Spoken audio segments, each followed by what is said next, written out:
All right, welcome into the Rob and Kale Show. I'm Rob Sanders. Thanks for joining us this evening. We are almost through the dog days of summer. My buddy Carolina Jackpot is in the upstate. Welcome to the program, sir. Hey, Rob, how's everybody in the chat doing tonight? Hope you guys are doing well. Hope you're staying cool. Probably spending some time inside, I hope. We have a lot of things that we can get into here on the program tonight. I want to talk a minute about Hulk Hogan in a moment. Hulk Hogan passed away. We'll get into that. I know some of you are like, this is a college football show. Why the fuck are you? Because now everybody's a Hulk Hogan fan. I can't tell you how many comments I've had in the comment section. Right. But about the Hulkster passing away. The only thing that's gonna come close to this is the day when Rick passes away. Yeah, well, we'll get into that in a moment. I know there'll be one person that'll be like, well, I don't like when you guys talk about wrestling. I'm sorry. I am sorry if that offends you. Keep on keeping on. Maybe. Well, this is not so much wrestling. I mean, it is, but it's more. I mean, it's pop culture, really. It is. All right, we'll get into that in a moment, but we got to lead off tonight. South Carolina has a new a senior defensive assistant coach. They are hiring former Georgia Tech coach Jeff Collins. Already with the super chat. Thank you, Chip. Raise your beers. College football almost being here. Cheers, fellas. Yeah, thank you, sir. We do not have a slide apple to raise, but there you go. Yeah, well, hopefully that will change next week, but I don't know. Yeah, the wife was in Virginia this weekend, could not find any either. It is a fucking ghost. Yeah, it's tough. Let's go. Somebody posted in that Facebook group I'm in, some shitty country store somewhere in Illinois. He bought 15 cases, and he's like, I think it was just like fuck that guy. If he bought 15 cases, fuck that guy. Well, it was just like he figured it's just a happenstance thing that just happened to be here where, nobody really knew where it was or cared. And that's my thing. The only place that I think I may find this now is some country store that is just like, doesn't sell that much beer but then again, I mean, your beer guy would probably buy it. So who the hell knows? Walking off sports with the super chat. It's hot as hell on the coast in Charleston, but #go dogs. Thank you for the super chat, sir. Thank you, sir. I appreciate that. It is hot. It is. We say that every summer, but I mean, it seems like it's been especially brutal this past week. Last week when I was working, like when I would get out of the truck, especially in the afternoon, or not even in the afternoon. I mean, 10 o'clock in the morning. Really, I mean, my legs would be burning because I wear shorts. Of course, you want to show people those calves, Jackpot. I do. I do have some nice calves, and right. I wear shorts, man, when it's 40 degrees out. I wear it's. I love it. I'll wear a long sleeve T-shirt with shorts. It's just easier for me to bend down, stooping, pushing, pulling. I can't get with. I hate fucking jeans. I haven't worn jeans since I was in high school, probably. All right. Well, Sven says it's 78 degrees in Berlin. Well, fuck you, Sven. Well, it's going to be in Pennsylvania next Sunday when we get there. It's going to be 82 degrees, a low of 55 that night, with low humidity too. Pretty nice. Megan Megan says the heat is brutal. I'm sweating like Octavian at a spelling bee. She's sweating like Octavian taking his written test for the driver's license. Can you imagine Octavian being in the redneck brawl? Like oh God, it would be absolutely hilarious. And I tell you one thing, if Octavian signs up for redneck brawl, you and I are going. I want to work his corner. Oh yeah. He was going one-on-one with an Oregon fan this past what was it, Thursday night on the Uncle Lou call-in show. It's pretty hilarious. That guy was kind of just shooting his mouth off, running down all these other fan bases and shit. And all of a sudden, here pops Octavian. He comes in the chat and just like starts going off. It's funny. The guy was talking about how Oregon, beat Ohio State last year and shit. He's like, yeah, but sir, so you did not beat Ohio State when it matters most. It's funny. All right, well let's get back to Jeff Collins for a second. Apparently, the Athletics who says he's going to be a senior defensive assistant coach at South Carolina. I think that I don't know what he's going to do. It's not like they're putting out there what his role on the staff is going to be. This article from SI says that CBS sports analyst Will Backus named Collins the sixth worst hire in the last 15 years. As far as when he was at Georgia Tech, he was 10-28. But let's just be honest. I think this is a decent get for Shane Beamer. And people are like, why would you say that? Well, defensively, the guy can coach. I mean, he's not coming there to run the whole program. He's just coming there to be an assistant on the staff with the defense.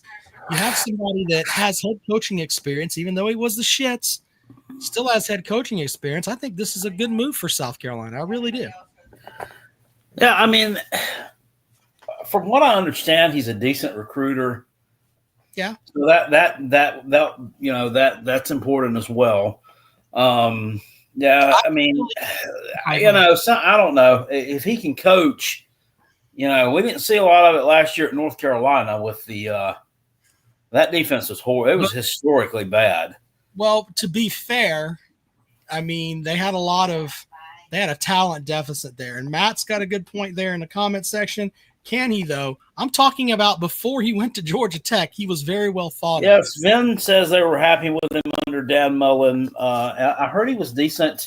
Where was he at? Was he at Florida for a time, too?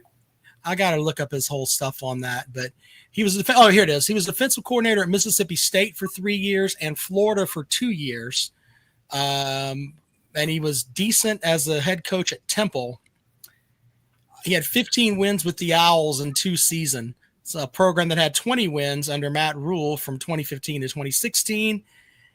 Were enough to sell Georgia Tech on him. So there's that. I don't know. I think having a guy that, I mean, he's been around, you know what I'm saying? I think it may be good, but I also think that the Gamecock defense last season, you got to give Coach White credit for what he did, taking a bunch of guys, and a lot of them we didn't really hear anything about. I mean, Kennard and those guys, they were spinoffs from other programs.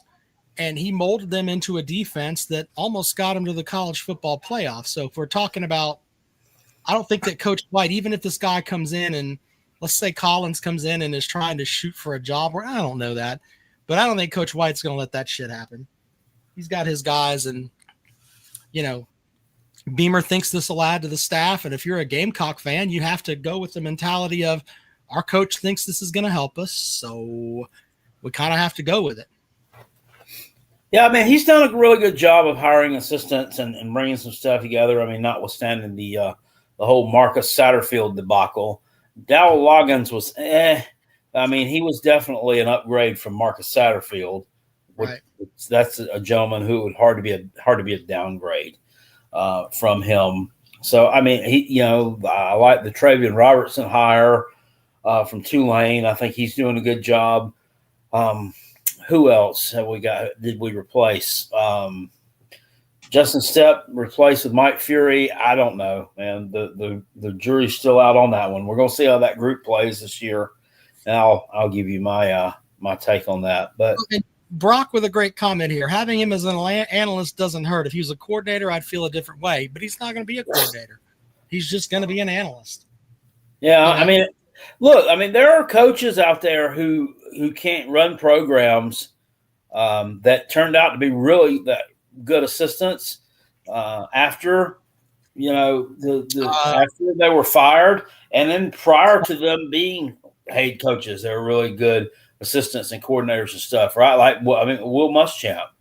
I mean, I think Will Muschamp was, I mean, I think he was crucial in Georgia getting to those two national championships back to back. You laugh if you want to, but I'm going to go with Brad Scott, who had an offensive juggernaut at Florida State, came to South Carolina. Things didn't go his way. Went to Clemson, ended up winning national titles, coaching different spots on the offensive staff there, and then was an analyst too. So yeah, I mean, there's examples all over the place. So I know Brad Scott hurts Gamecock fans' feelings though. Holy shit. I don't really. I mean, he never went winless.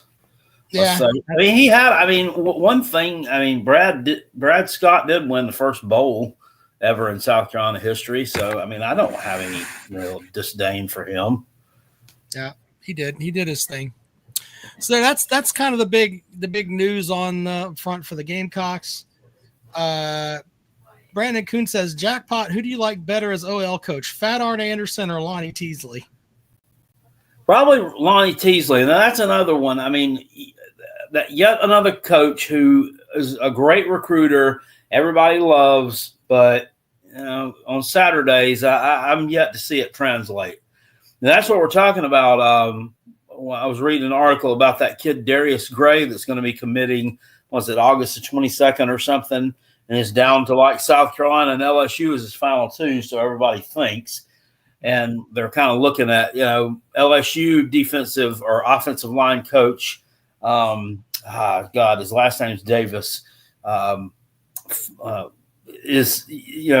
put guys in the league there. They've developed players at that position. They've had good offensive lines at LSU. And at South Carolina, Lonnie Teasley is like this amazing recruiter. He speaks their language. He's talking these kids in. Which one do you go with? I don't know. I have a feeling that we won't be landing him, but it's nice to be in the final two, I guess. Floby says, hey, Rob, how do you feel about Clemson getting fined if their fans rush the field after a loss now? Well, sir, respectfully, Clemson fans meet at the Paul, win or loss. It's a tradition. I'm not throwing shade or whatever. It's just something that they've always done. They won't be able to do anymore. I don't like the fact that the tradition's being taken away from Clemson, but I understand it's a safety thing. And, when you have that many people coming down and rushing the field, things are going to happen, and you don't want people hurt.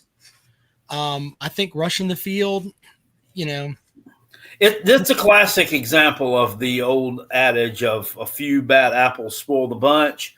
You're because right. let's just be frank. the Tater fans, they mean no harm, and it's kind of cool as a kid, I guess, as an experience to go on a college football field and maybe take a picture of the players or something like that. I took both of my daughters down, and we both to Clemson games, and I've got a picture of my daughter standing in the middle of the field with different players and standing next to the rock. It's something that I'll have. That's one of my favorite memories forever. I'm gonna call Richland County DSS tomorrow, but anyway, I'm just kidding.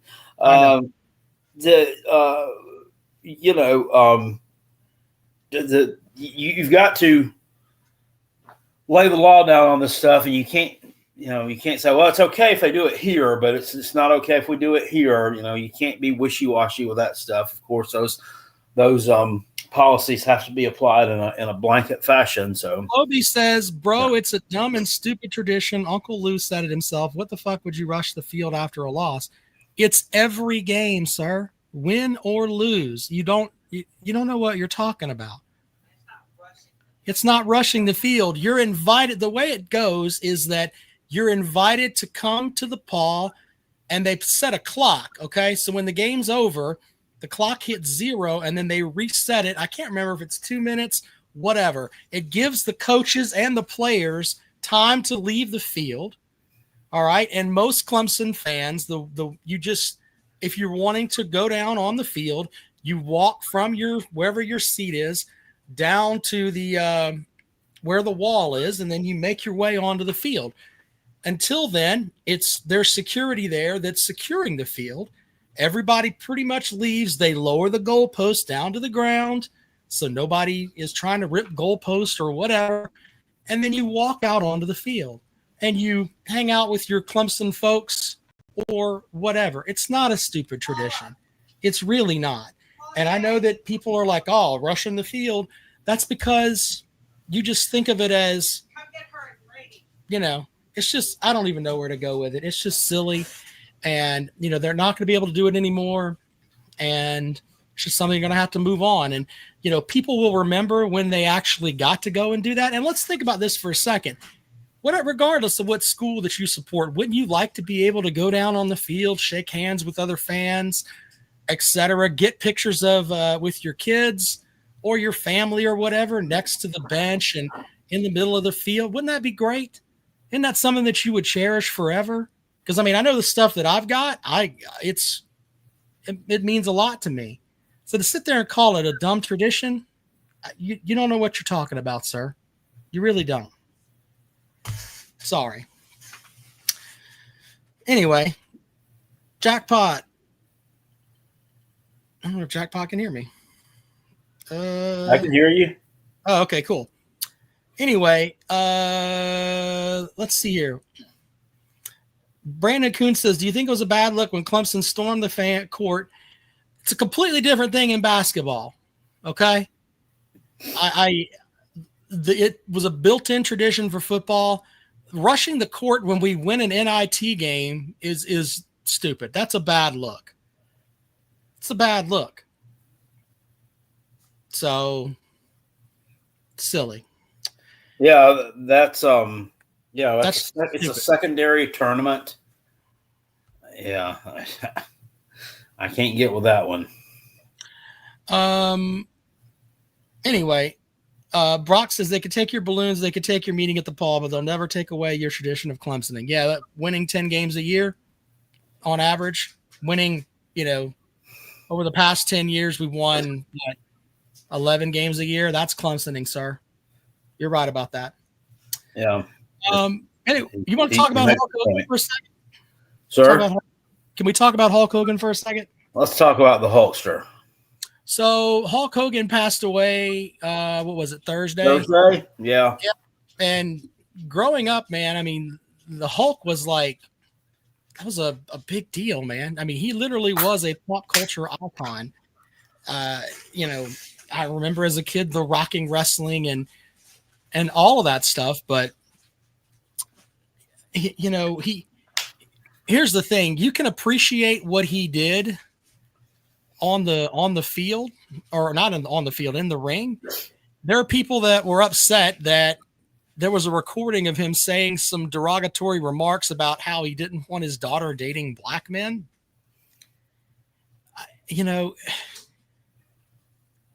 Stuff like that is frustrating, but you can appreciate the character and realize that people have flaws. The man apologized for it. And if you followed him the last 5 years, got very religious and talked about his relationship with God and everything else. But to deny that the man was a pop culture icon and to just want to piss on him when he's dying, that's pretty shitty. Yeah. Everybody's got to, it's, I get it. Somebody's got to shitting on someone on the day that they die is, it's kind of pathetic. Yeah. The man had, obviously, yes, had character flaws, but to be quite honest with you, I don't think anything he ever said or got leaked saying is probably not anything that anyone else's dad, uncle, whatever, that probably said behind closed doors as well. It is what it is. Doesn't make it right or wrong, but well, when you live a public life like he did for, essentially he had 50 years in the spotlight. Yeah, that's anybody.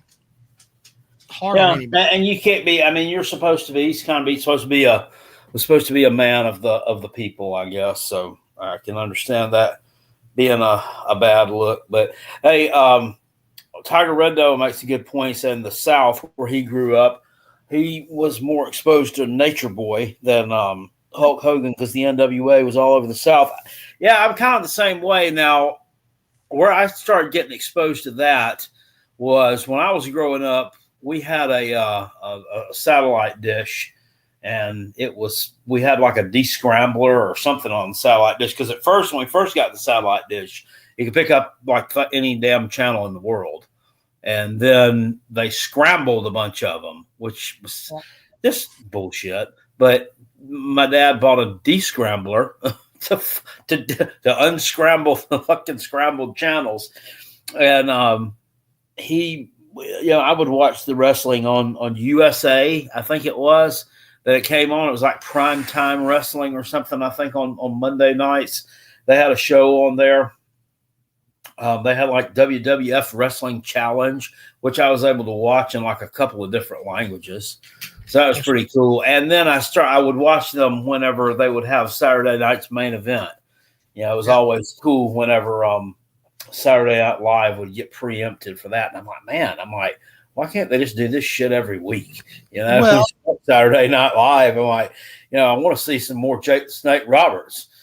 But I got into it. They had more Valentine cartoonish type characters, I guess, back in the day.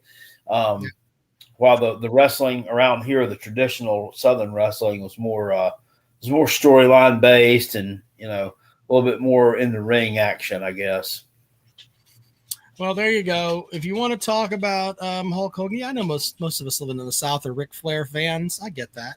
Here's my thing. People sing his praises nowadays. I was not a Ric Flair fan growing up. I couldn't stand the motherfucker. He was a prick. Which, he did his job. That's what he was supposed to be. He was supposed to make you hate him. I remember when I first got into wrestling and I first got into watching it, it was like the summer of '84, leading into '85, and he was in kind of a phase of, he was kind of a tweener. Like most people were cheering him, but then he was like slowly morphing into the heel persona. Because if you remember Starrcade '83, where he beat Harley Race for the NWA Championship, he was a solid baby face there. It was Harley Race. Harley Race was a big time heel. I don't know if you ever watched him much, but he was a character, man. All right, well there you go. I remember when they placed the bounty on Ric Flair's head because he wanted Ric Flair put out of professional wrestling. That was pretty cool. It was gangster. Like he was sitting here with this fucking suitcase full of money. It was like, it's just for anyone who can take Flair out of wrestling for me on God's green earth. I will give you $25,000 cash to break his neck and take him out of wrestling forever. Yeah, that was interesting. All right, well, there you go. The link's out there. Is there anything else you wanted to bring up, Jackpot? What was it? What was the the Florida State quarterback running his mouth at ACC Media Days? Come on. You guys won two fucking games last year. Yeah, it was cool when Diego Pavia did it because he kind of had a precursor to it. He had a good season where all this machismo that he's showing now. He kind of proved some stuff on the field last year. This guy on the field last year, we saw him get benched at Boston College. And then Florida State was just an absolute steaming yard turd last year.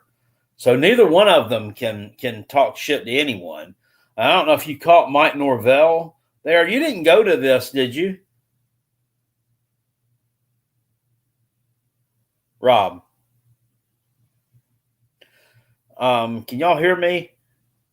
He seems to be frozen up over there. I don't know what's going on with him. Can you guys hear Carolina Jackpot? Because Rob looks like he's okay. You can hear me. So I don't know what's going on with him. But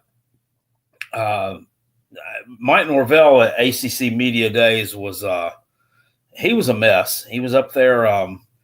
on the stage, just rattling on and just stammering about, he's full of excuses and this and that. And it's like he was almost like he was yelling at everyone. So that was kind of weird and off-putting. Some of these coaches at these media days, they need to, it's like, I don't know, there's like a level of professionalism anymore that I just don't think that we have that level of professionalism anymore that we used to. And I don't even know how long, does anybody know how long have these media days been a thing? I haven't really gone back and taken a look at that to see how long that's been going on. But, I can't imagine, back in the days, a coach like a Tom Osborne or, whoever, Joe Paterno. I can't imagine these guys going up there on the podium and taking shots at other coaches and other conferences. It's just started in 1985. Well, that's weird. It's just weird to me. But I know Steve Spurrier would be. Okay, Rob has just informed me that they lost their internet in the storm. So, hate to hear that, first and foremost. So we're going to bring you on. So what's going on? Well, first and foremost, how are you doing, sir?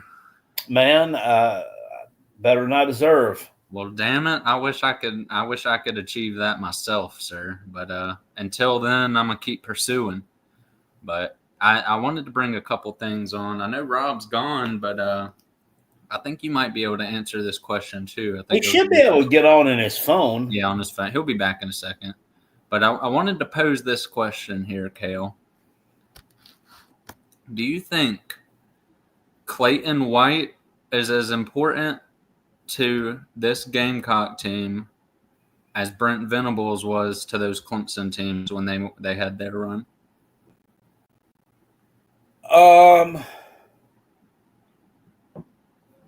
Yes. I agree. I would say even more. Well, I would say as much, if not more so.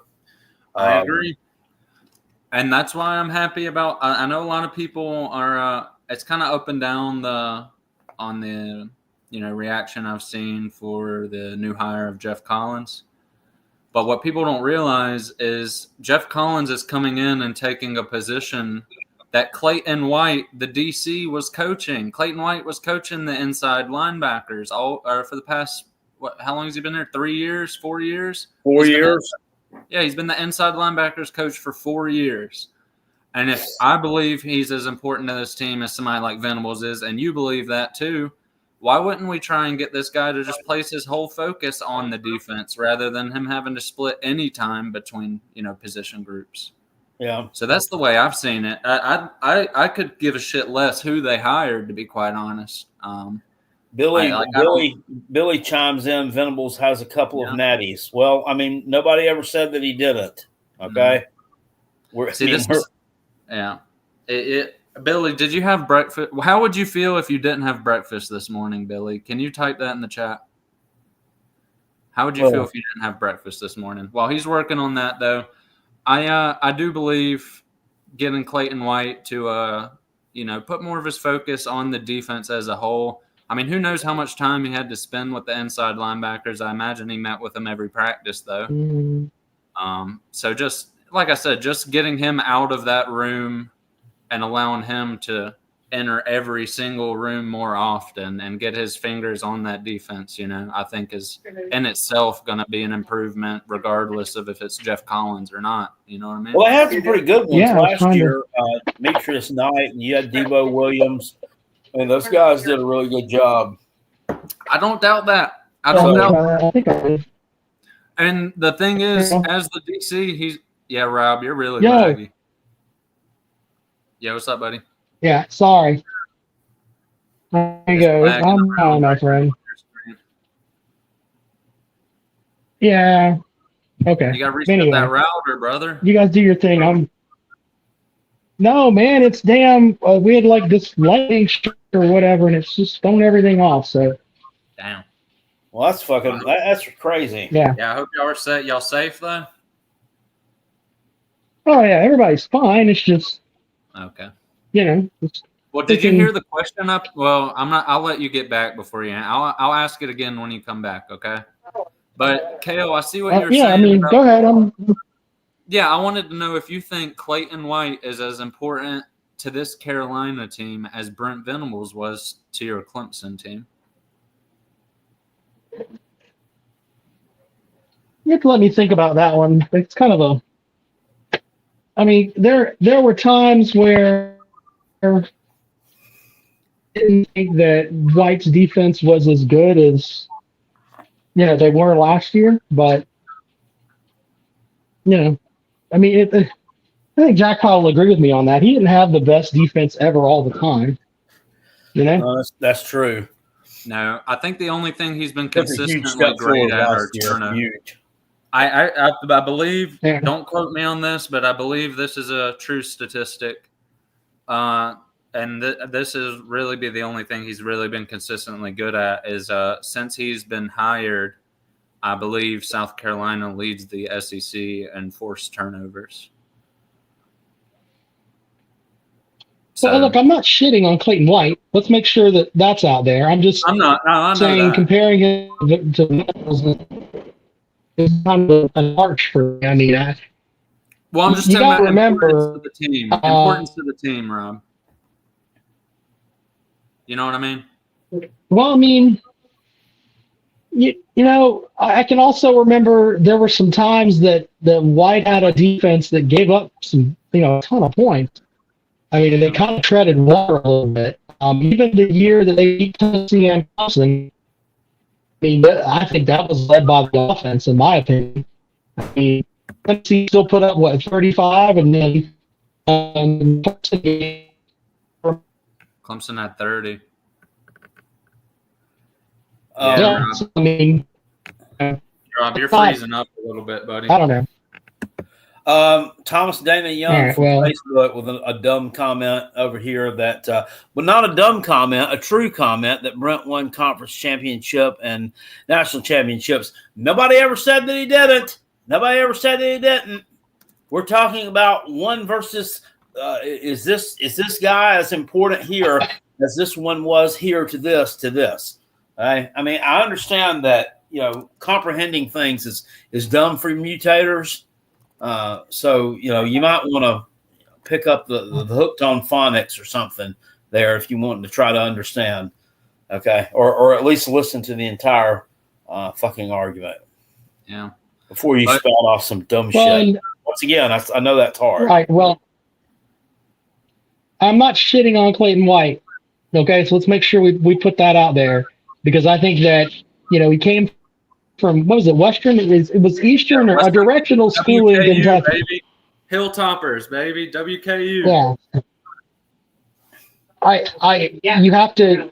I believe in giving him credit for some of the stuff that he's done. I mean, let's be honest. He turned Kennard from a spinoff at Georgia Tech into one of the best defensive ends in the SEC. I think that's fair. Demetrius Knight. Demetrius Knight has 5 kids or whatever. I'm not saying a lot, but then that being a good linebacker. I mean, you have to give him credit for that. So, and Rob, I think you missed this part of what I was saying too. I wanted you to hear this as well.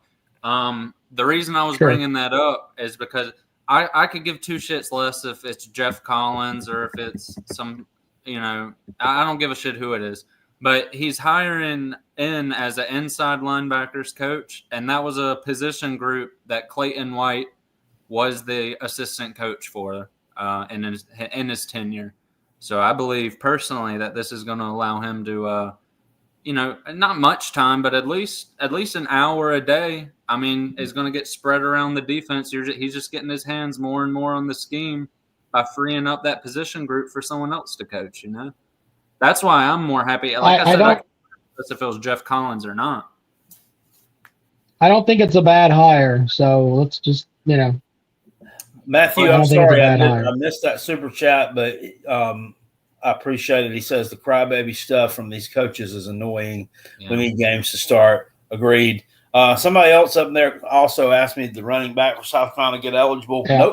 Thomas says that the most delusional fan base ever. I don't know about all that. If I'm Shane Beamer, I'm just starting him week 1 if I don't have an answer. I mean, that 17-14 really, it did some things to them last year. Starting who? Unfortunately. Faison. If I'm Shane Beamer you can't do and that. I don't have an answer, I am starting Faison week 1. Yeah, I don't think you can do that. Why not? They let him enter the portal. Because that's fine, but if you play him and he's not eligible, then any wins that you get are then forfeited. So you can't do that. If he's not listed as an eligible player, what's that? No, I was about to say something, but then I thought about it and I answered my own question. I'm not shitting on this either, but I'm just saying if Shane Beamer does that, that is the epitome of stupid. You can't play. But here's the thing: if you have an ineligible player, they're not going to give you an answer. But ineligible though, Rob, I don't think they got the nuts. Well, then he can't play. Well, he can practice. He can practice. As long as the only ones that can't practice are players that are suspended. He's not suspended. Right. He's just not eligible yet, so he can practice. But, I mean, when it gets deeper and deeper into camp, if he's not been ruled eligible yet, I mean, how many reps do you continue giving to somebody who's not eligible? That's a good point, too. I think the NCAA is shitting on him, and they should just tell the kid, look. They're setting all this up so they're not making a decision, or they probably have already made the decision, but they're not giving them the decision yet so that he won't have time to get a court date before the season starts. Can he not just go ahead and file a suit just based on not getting a fucking answer yet? I don't know. I guess he's trying to do it the right way. I don't know. I mean, Pavia didn't even wait to get an answer. That motherfucker lawyered up, and he got an answer within like 2 weeks. I mean, this is but ridiculous. His was his thing though was Thomas for eligibility for the next season. Are praying for a 26-year-old running back. Yeah, who's currently better than any running back on your roster. Well, yeah, but Rob, I get what you're saying. His eligibility, talking about last year, but it would be the same argument for Faison. Faison goes from a JUCO to a Power 5. It's 1 for 1. I feel like 1 for 1. We're talking about for one guy, JUCO years don't fucking matter, and for one guy, JUCO years where you don't even play football apparently matter. I mean, it's baffling to the mind. I wouldn't even be upset if they said the years that he played, they count towards his eligibility. Because, they didn't do that to Pavia. They gave him every single JUCO year he played. But the fact that they want to count a year where he's online college without even playing football is crazy to me. When they just hand-wave Pavia. I agree with you. It's different with Pavia, though. Because Pavia was before that. And he's trying to get another season. That's the gist of it. So it's completely different. But I get where you're coming from, and what the NCAA is doing is stupid. Tiger Red Devil says if I was Beamer, I'd go ahead and plan my season without him being there. I think that's what they're doing. That's why they brought in that kid from Colorado. Hey, Rob, I wanted to send you something, by the way. I sent it to Kale already.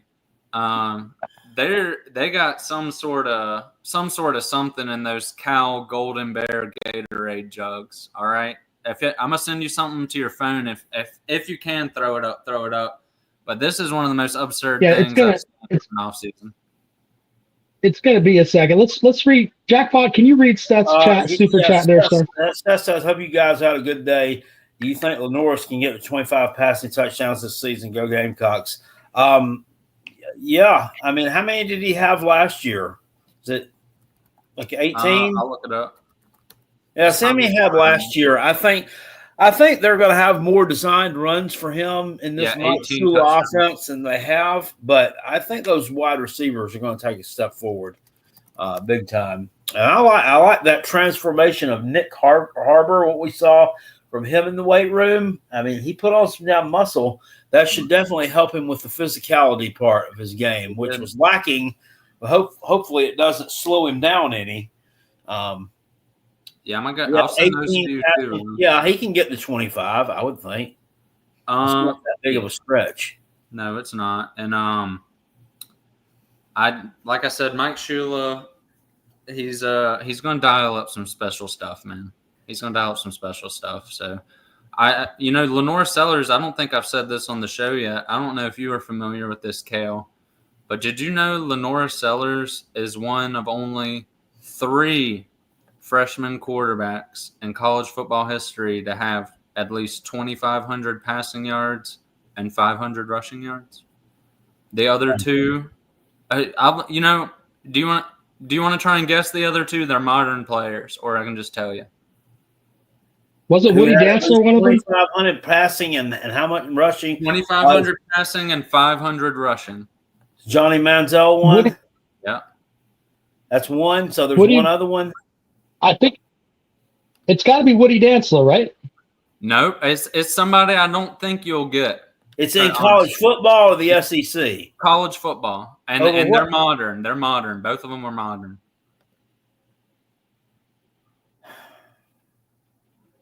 Johnny Manziel was one. Tebow? Nope. It was Jalen Hurts.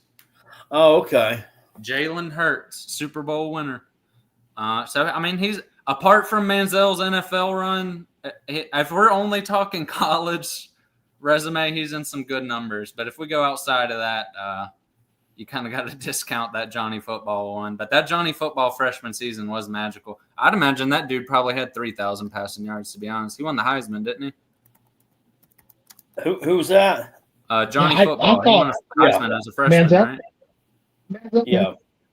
Yeah, he had, oh, God, 3,700 yards, 26 passing touchdowns. Holy shit. What did he do rushing? I remember 1,400 rushing yards. Jesus. I didn't know his numbers were like that. 1,400 rushing yards, 3,500 passing yards. Yeah, I remember when he won at Alabama back in 2012. That was historic because no one had won at Alabama in years. Was he was he on the schedule versus South Carolina? No. South Carolina played A&M for the first time in 2013, and Kenny Hill was the guy that had taken over at quarterback, and everybody knows how that went. Yeah. They beat the shit out of us. That was awful.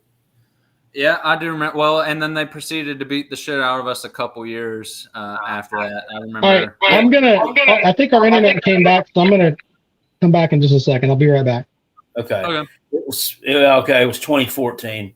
My bad. Yeah, I think we lost. It was 56-28. That was awful.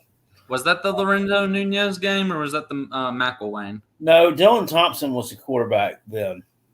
Oh, I didn't know Dylan Thompson played again. Oh, shit. Dylan Thompson started in 2014. No, I thought that first year we played him was he threw for like 4,000 yards or whatever that year, but the defense was so bad that it negated anything. That was the year we had a really good win at home against Georgia, but other than that.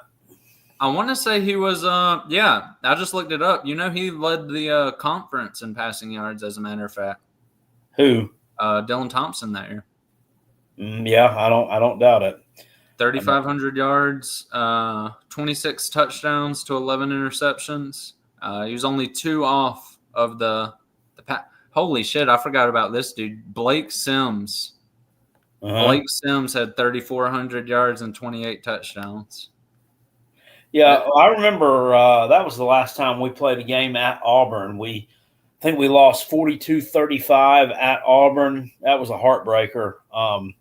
That was the year they had that quarterback, Nick Marshall. Do you remember him? Or are you too young to remember that? No, I remember Nick Marshall. Nick Marshall was the one who couldn't talk. Sounded like he had a mouthful of marbles. And he gave an interview to right? whatever that lady's name is, Holly Rowe or whatever, after the game was over with, and they pulled it out, and he's like, "I jumped out that one. My coach told me we're gonna do this. We're gonna play ball. We're gonna win." Sounded like Buddy Hield.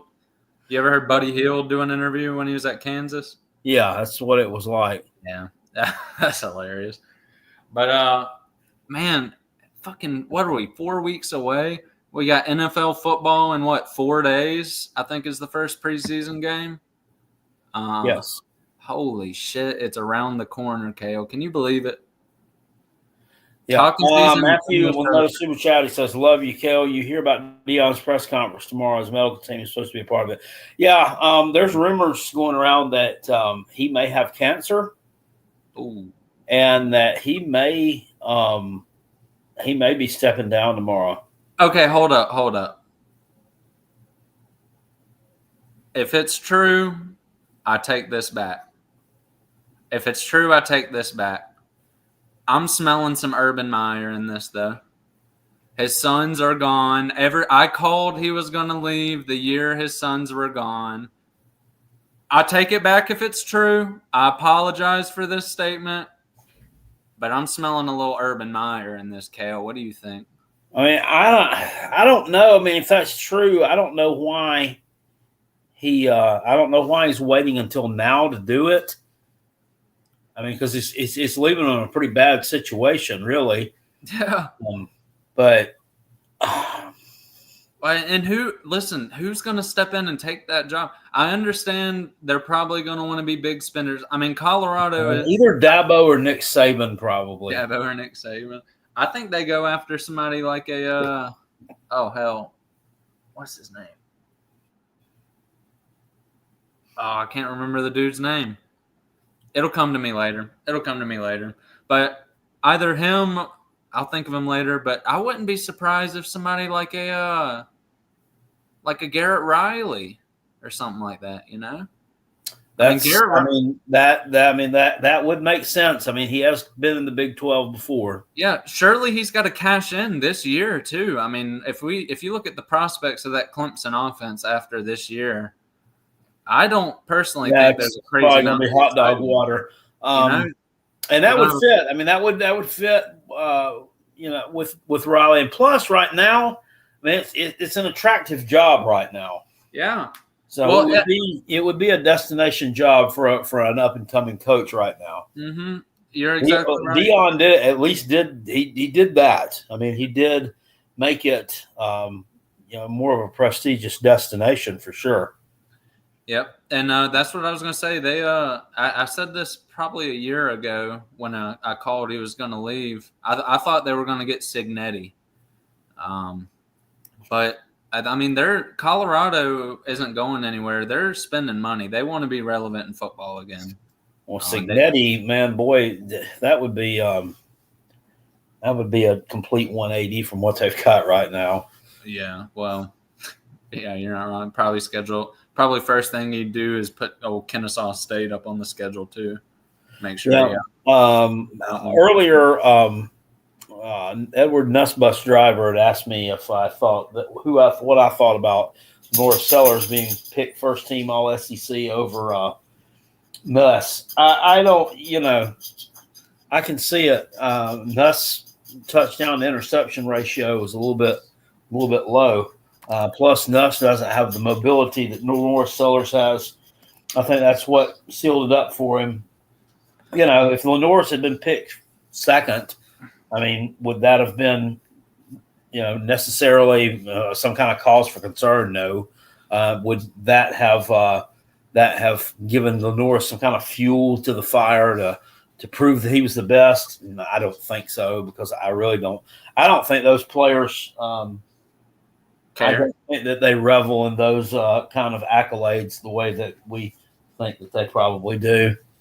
That's actually a good point. Sellers is I don't think that Norris Sellers is a self-fart sniffer, Yeah, that's a great point. And I think he's got his sights set a little further than first team All SEC, to be quite honest. I heard him talking about the Heisman at SEC Media Day, and like I said, I just think he's got a little bit more meat on the bone to chew than just all first team all SEC.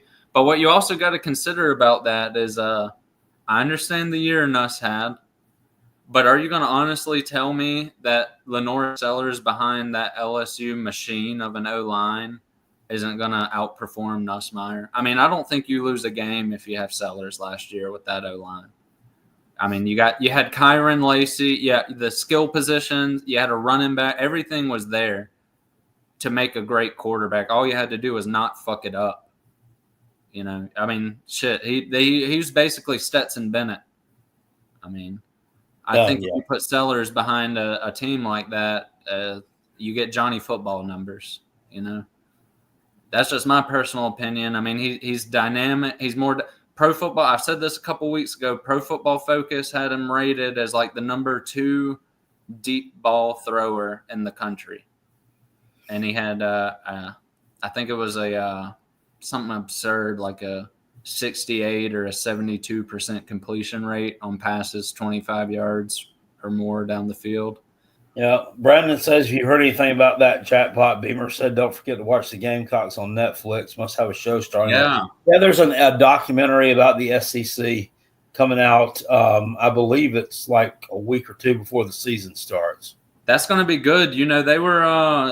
They took part in all the off-season training last year and a couple of the games. That's actually, I think, going to be a really good piece of media. Give you some insight on how a lot of these teams operate. And I'd imagine it might pull back some curtains on some of these programs as far as, the culture ain't really fitting. Fireball says, it's funny listening to Gamecock fans, $20 says y'all's record would be worse than last year. I mean, whoever said it wouldn't. I mean, what do you think? What about your team's record? I mean, how are you going to fare with a quarterback you know absolutely nothing about other than, he likes to throw more to the team with the other colored jersey on than yours? Well, you know what else we know about him? He can't muster. What are you going to do? What are you going to do? You've got a culture problem at Tennessee. That's what the fuck y'all need to be worried about. You got a damn culture problem. All your damn good players are running off. That nobody wants to play for Tennessee. Nobody wants to play for Tennessee. Why? And Kale, you want to know why? I'll tell you why. You want to know why? Isn't it crazy when you base your entire roster on I can pay you more money when somebody else with a little bit more money comes into the equation, they fucking up and leave? Isn't that a crazy concept, Kale, that they just can't seem to wrap their mind around? Yeah, that's the kind of players they're recruiting to begin with. Exactly right. And these are the same people that were telling us 3 or 4 years ago when Jaheim Bell and Edmond went to Florida State that we're a Florida State farm team. We're a farm team for Power 5 schools. What the hell are you right now? Your QB1 left? Boo Carter's about to leave? What? Who isn't leaving? David Sanders probably ain't far. I mean, damn. Everybody's leaving you. Squirrel White. Everybody's leaving you. Yeah, nobody wanted to play for Tennessee anymore. I don't know. Maybe them checks ain't cashing like they used to, Kale. They're not selling any more Lays. I mean, hell, you got outspent by UCLA. In my mind, until the numbers come out, why the hell else would he leave? Well, no, UCLA. They did. He took a pay cut when he went to UCLA. He thought he was going to get himself shopped around to make more money than what he was making at Tennessee, and then Tennessee told him to kick rocks, and then he went there and he found out no, he's not going to get that. He's not going to get that there. That's. But I mean, it's still the mentality of the type of player that you're bringing in. It's a guy going out thinking he can go cash a bigger check, and guess what? That's the only reason he came to your fucking school in the first place. Nussbus, I don't know what to tell you. Okay, I'm sorry. Garrett Nussmeier should have been first team preseason all SEC quarterback, not Sellers. Are you happy now? He's upset about that. Why is he? It means nothing. It means nothing. It really doesn't. It's an award, if he gets creeped out of the damn Heisman or something, then I'd be upset about it. Who cares? Who cares, really? Yeah, and also, by the way, I think Kyron Drones was like all ACC second team, Why don't you go look up what he did last year? right, I mean, these can you guys- preseason awards don't can you guys matter hear that me? much. I don't want to talk shit about him because I have a feeling that guy is going to be loaded for bear this year. He went Drones? a good season to atone for last year, and I certainly hope it doesn't start week 1. But they've got a lot of transfer portal additions, a lot of newness all over their roster, and I mean they didn't upgrade at any of those positions. So, All right, can you guys hear me at all? Or is that silly? Yeah, we can hear you, Rob. yeah, I can hear you sound like you're locked in a safe. Yeah, you sound underwater. Yeah, well, I apologize. For our internet's just being silly, so trying to go with no camera to hopefully the cell phone will do better. But Yeah. Roll Hollis says South Carolina fans about to find out you need more than a quarterback. I mean, We got more than a quarterback. we've got the 10 best other fucking players edge rusher in on the country. offense other than him at any given time, and I don't know that any of them blow ass.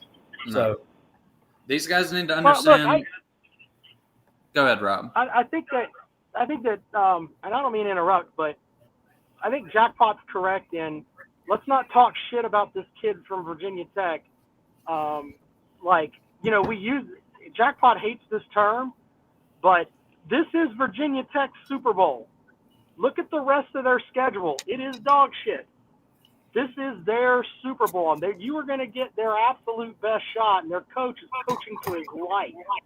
So, to think that you're just going to go in there and run roughshod over them, I mean, they're going to play with some – if this coach has instilled any pride in them, they're definitely going to put that out there. I think South Carolina's going to win, but I think Virginia Tech will cover. The first game of the season, I mean, it's not that far-fetched. So Hey, what bum ass team does Michael Lynn support? the Gamecocks, I think. Then how is he saying all we have is a quarterback? Is he talking about us? I mean, No, South Carolina. no. Okay, good. JD Wick 76 says Rob looks better without the camera. Oh, he's talking about That's- Jackson That's Dart. tremendous. Hey, my bad for the stray bullet, Michael Lynn. But to say South Carolina only has a quarterback, I think somebody said that earlier, is absurd. It's absurd. It is. I mean, Not like Dylan Stewart. They voted Dylan Stewart first team All SEC defense. exactly. Win. Dylan Stewart, according to CBS, would have been a top. He would have been the 6th overall pick in last year's draft if all players were eligible. don't forget Kilgore. Kilgore's an all SEC selection. Exactly. Second or Pro third Football team. Focus. Exactly, Rob. Pro Football Focus has. I just saw something. Kilgore going first round in mock drafts already. Yeah. I mean, it's Kilgore's. Go ahead, Kale. Yeah, Kilgore's good. I mean, you got some good. Damn it, I can't even think right now. Michael Smith's a good player. Harbor's a great player. I mean, these guys are legit. I forgot about Michael Smith. And hell, who's that damn defensive tackle? Xavier Hardy. That dude's allegedly a beast. Yeah. I mean, number 1 JUCO player in the nation coming in at nose tackle. You got Look, I'll go with those first 3, and that should be enough because they've already proven on the field that they're actually really fucking good. You're not gonna give me Xavier? No, I'm going to give you those 3. I mean, that's all that you really need is those 3. You're not wrong. You're really not wrong. Tom, I was told that bowl games didn't matter. They don't. So I stand by that. By the way, and I appreciate Jackpot for bringing that up. I'm not going to change my mind on that either. If you're not in the college football playoff, your bowl game is holiday filler. It's football to watch when you don't want to watch It's a Wonderful Life or whatever fucking Taylor Swift Christmas movie your wife is making you watch. That's what it is. I'm not backing down from that ever. So, I mean, keep bringing that up, but I'm not changing my mind on that. If Dr. you're not Bart, in football thank you for the playoff, super it is a chat. He says, fucking what are the Voltards going to do if Nico is a Heisman contender this year and they're stuck with their illegal immigrant quarterback? Go Syracuse. Let me answer for that for you, Jackpot. They're not going to do anything because he's not on their fucking schedule. they'll sit there and with their Tennessee gums and talk about redneck brawl on August 16th. That's what they're going to do. Well, and Rob, what do you think about Tennessee being the new farm team for Power 5 football teams across the country? It seems like everybody can just take their pick at this point. Well, I mean, you could look at different players. I mean, Clemson has had players that have gone on to Mukumba, I think was his name, that was a starting safety for Texas last year. Yeah, Mukumbu. Taking them to the play up, Mukumbu. I mean, that's everybody, Makuba. man. It's Makuba. Toriano Pride went to Mizzou. Toriano Pride's going to start for did. Mizzou this year. Yeah, Look, that one of Clemson's guys that they got was a 5-star player from Alabama. So, this idea that one team is a farm team for another, that's just fucking stupid.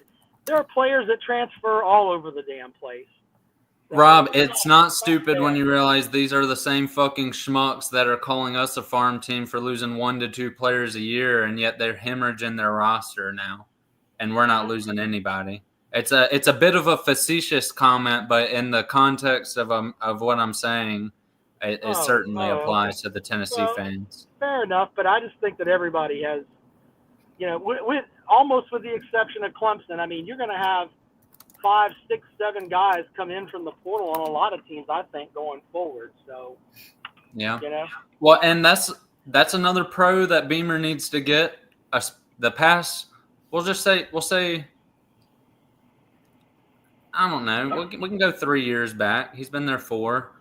He's lost 2 major players, Marshawn Lloyd and Juice Wells. Outside of that, no. I mean, what was the running back that lit Tennessee up? He was kind of. Well, I don't count Mario Anderson. I mean, we replaced him with a rocket. I'm not talking about Mario Anderson. I'm talking about the kid that went to Florida State. He was pretty good. Jaheim Bell. Jaheim Bell. Well, he left when Muschamp got fired. Did he not, or did he actually leave under Beamer? I'll tell you. And that's 3. That's 3. I'll give you Jaheim Bell. Jaheim Bell's good. I tell you, a kid who left and put up some huge stats last year at Charlotte was Omega Blake. Yep, and he went to. Did he go to Arkansas? Right? Yeah. Well, by the way, Rob, were you able to put up that thing I sent? Or no, he wanted to transfer back to South Carolina. I don't think they wanted him. He apparently was a locker room issue. No, well, I can't post stuff, but I mean, your kicker went to Notre Dame and had a good season too. People forget about special teams, but yeah, he's a grad student. Yeah.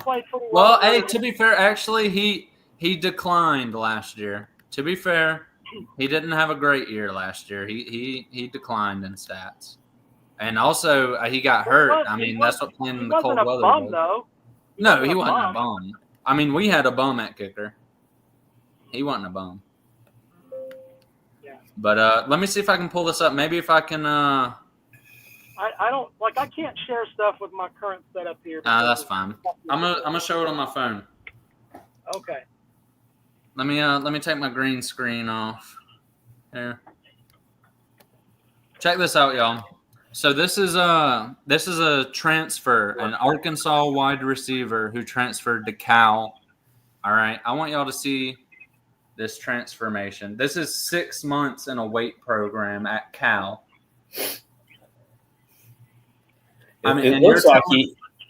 It looks like he's on the gas. That's what I'm telling you. And you're telling me there's not something in that Gatorade over there in California? I mean, that is absurd. This dude goes from crackhead to fucking Ray Lewis in 6 months. It's almost unrecognizable. It's ridiculous. Yeah. What do you think of that, Rob? I mean, I don't know, man. Maybe they got better. I don't know. Well, maybe all the good stuff goes to. He went to Arkansas, right? All the good stuff goes to Pittman's tits. Roger Hart brings up a good comment, and this is what I said when Peckerhead sent me that earlier. Jesus Christ! I mean, that's an SEC program in Arkansas, and he looks like that. Exactly. Now that he's gone to a damn bottom-feeding ACC program, that's kind of an indictment on Sam Pittman's crew.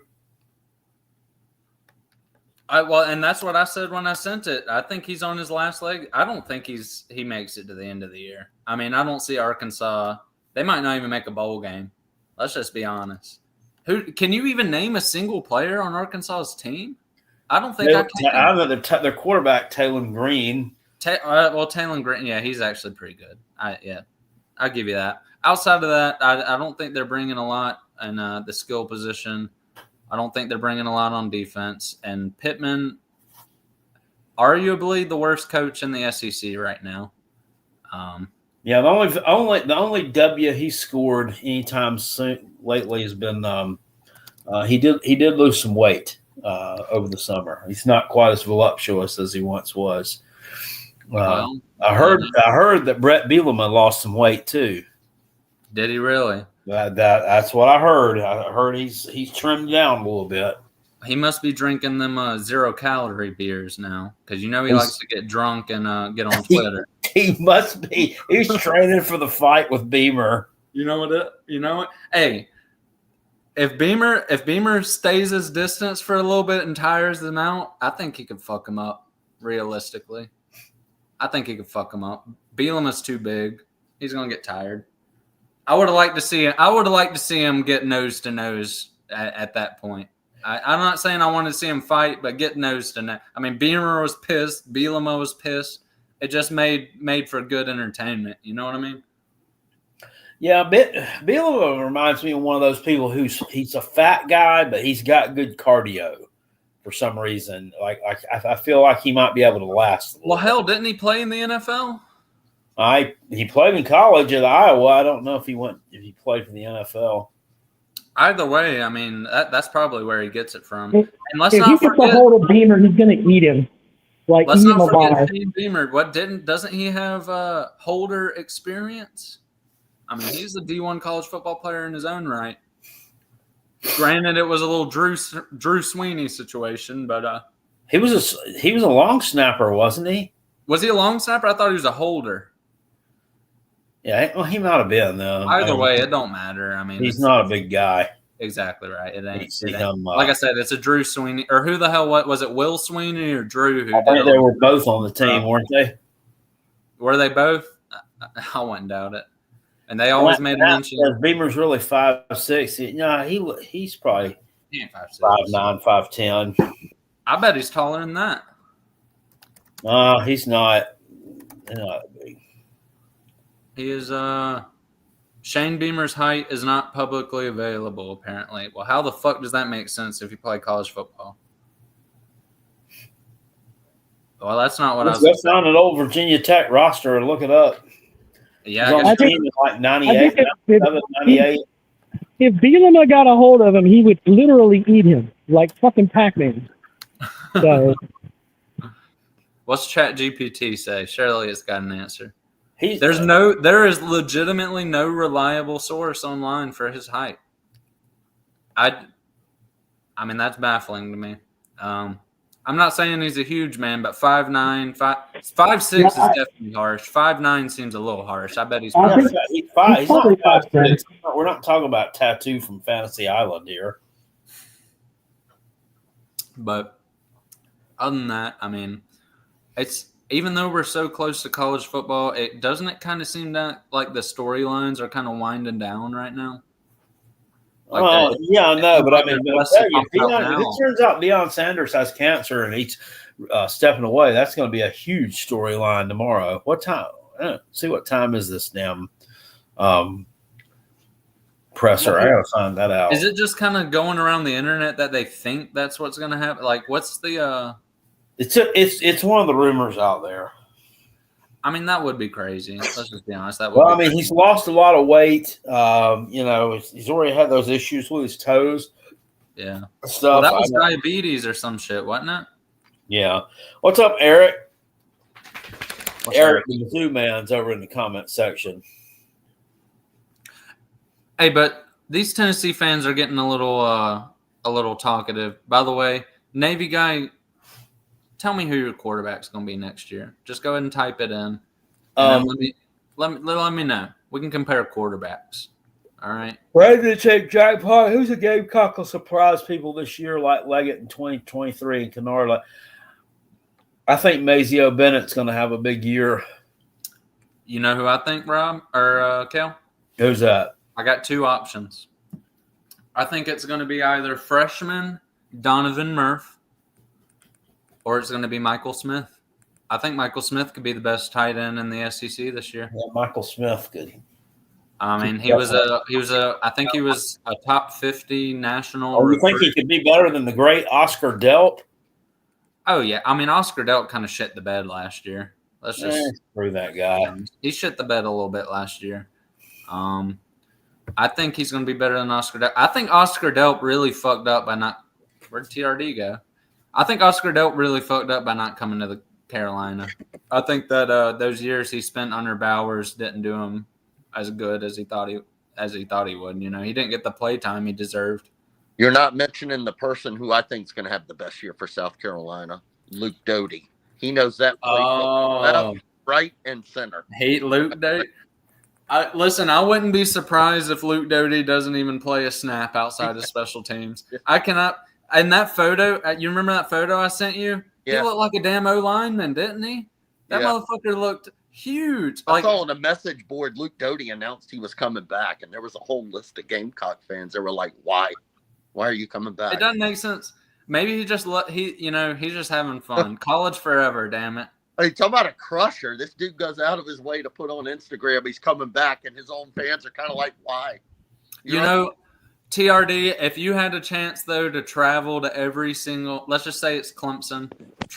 Go to Clemson for years for free, get free meals, free rides, free rent, and you get the best seats in the house to every single game that year. You're telling me you're not doing it? People overlook the college years.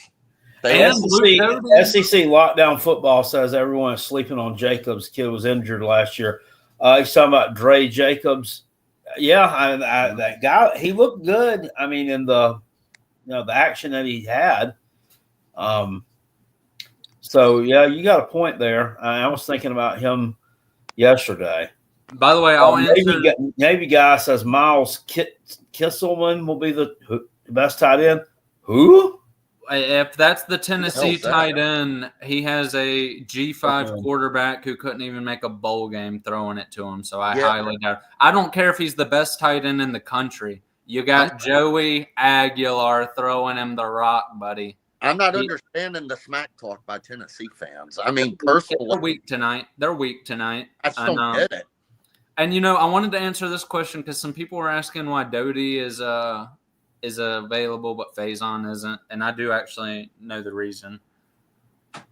Broke his foot versus Vanderbilt week 1, I believe it was.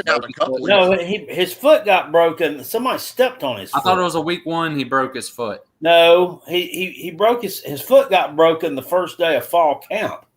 Oh, well, either way, he missed a season due to a broken foot. And then also COVID year is why he's still available. Yeah.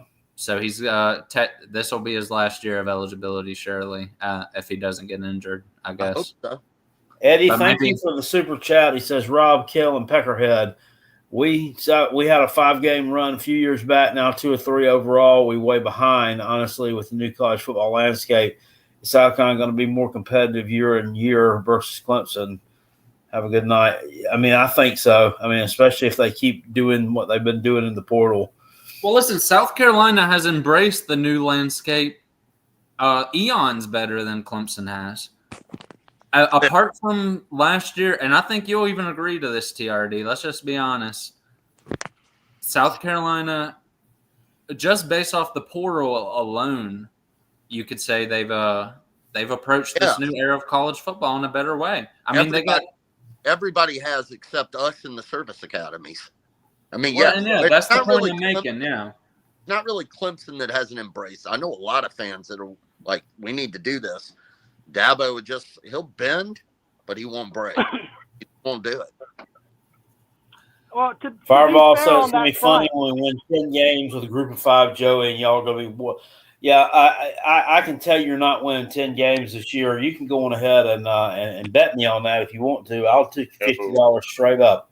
No. Go ahead. Well, go and I ahead- wanted to say go one ahead and more send thing. it over to Carolina Jackpot's PayPal. I knew, Rob, you were about to chime in. I want to say one more thing about that question. And TRD, you know where I'm going. Rob, you don't. All right.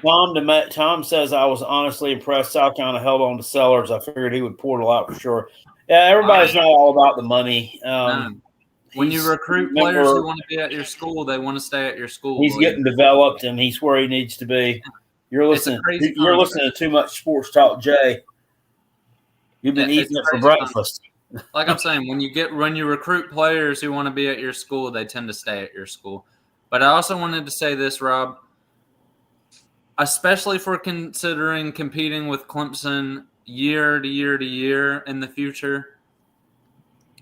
Me personally, if you've looked at the recruiting classes, which I know you're going to disagree, over the past two classes, both Rob and TRD, your Clemson Tigers marquee quarterbacks have been 3-star quarterbacks. So was Lenore Sellers. But hold up. I understand that. But if you're telling me in 2017, right, or let's go to 2016, we'll go to the beginning of it. If you're telling me that you're going to be okay with 2 cycles, the best quarterback you take is a 3-star, I'm calling you a liar. Because Clemson, when they were winning big, they were getting 5-star or very high 4-star quarterbacks. Yeah, even Kelly Bryant was a 4-star. I know. Well, that's what I'm saying. And they, you still won. You went to the damn playoffs. I mean, he took over. Deshaun Watson was a 4-star quarterback. Did you know that? Yeah, no, I knew that. That's why I said high 4-star or 5-star. That's when y'all were winning. That's when the offense was humming. They're just. What do you want me to say? They're just not. I don't. No, I'm not asking you to say anything. I'm just saying that's why I think we will be in years to come more and more competitive, because I think in the positions that have been really key to Clemson's success. Now, I'm not saying the D-line. Obviously, y'all still recruit well on the D-line. Y'all still recruit well on the defense.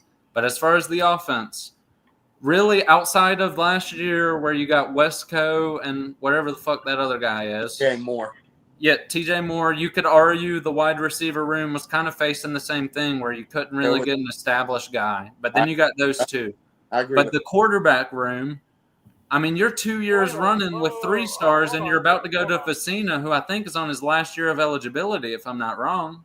Does he have 2? Red shirt sophomore. Okay, so he'll have 2 years then. Okay, well, I'm just – in those 2 years, you better get a quarterback, because I don't think – this is a position that has been as important to Clemson's success as the D-line. I mean, in my opinion. I mean, maybe you disagree, but in my opinion, it has. And the recruiting has honestly dropped off a cliff at that position over the past 2 years. I mean, you've taken 2 3-star. So if you go by composite, maybe they have them as a low 4-star, but they're generally 3-stars. Okay, well, first of all, recruiting season is not over, and Clemson's in the mix for a couple of different quarterbacks, if I remember correctly. But are they? Okay, well, you need one, Rob. If you don't get one, what do you think about what I said, though? Let's just say it stands. You have the 3-star from last year and this year. We talk about things in a vacuum. I mean, we can talk about all kind of shit. What if Sellers gets hurt in game 1? Well, we got Aaron Nolan. If he gets hurt, I trust Aaron Nolan. I mean, Aaron Nolan was a 5-star out of high school. He hadn't had a chance to show much. But I mean, I trust him. I trust him until he shows me otherwise. It's too early to make comments like that, because the idea that Clemson won't go and get a quarterback is silly. There's going to be guys that'll come and play there. I don't know. Well, I just don't know. I don't know. The last big quarterback you signed was Facina. I'm just telling you from experience, Clemson will get. Who are you in on? Do you know any of the names? I mean, I can't look up from my phone, but I mean, they were fair. In on 2 of them. So, and I'm not trying to dodge what you're slinging at me here. Well, let's just say hypothetically tonight is silly, but I know. But I know you're saying it's too early, but let's just play in hypothetical land, okay? Sure. Okay. We'll play in hypothetical land. All right. Well, then, are you concerned if that holds true? Well, no, I'm not concerned, because Clemson will have, they'll figure out something at quarterback. I mean, this whole adage that Clemson is completely slipping is kind of silly to me. No, I didn't say that, Rob. Hold up. I didn't say I'm that. just saying what you did say, though, was that we were built off the backs of great quarterbacks. You're correct. But I think that Clemson will be fine. They'll figure it out. Some way or another, they'll have something where they'll have a decent quarterback to take snaps at Clemson. Yeah, But Rob, you're also slightly misunderstanding what I'm saying as well. When I say South Carolina will be more competitive in years to come, I'm also not saying that means Clemson's gonna be terrible. I just gave reasons. That's fair, but I mean, South Carolina should be going up. I mean, let's just be honest. You had a 9-3 season last year. The season before that, you were 5-7. 5-7, something like that. Yeah. So I mean, the sky should be higher for South Carolina because, if you're getting talent and you're able to develop it, you should be moving up.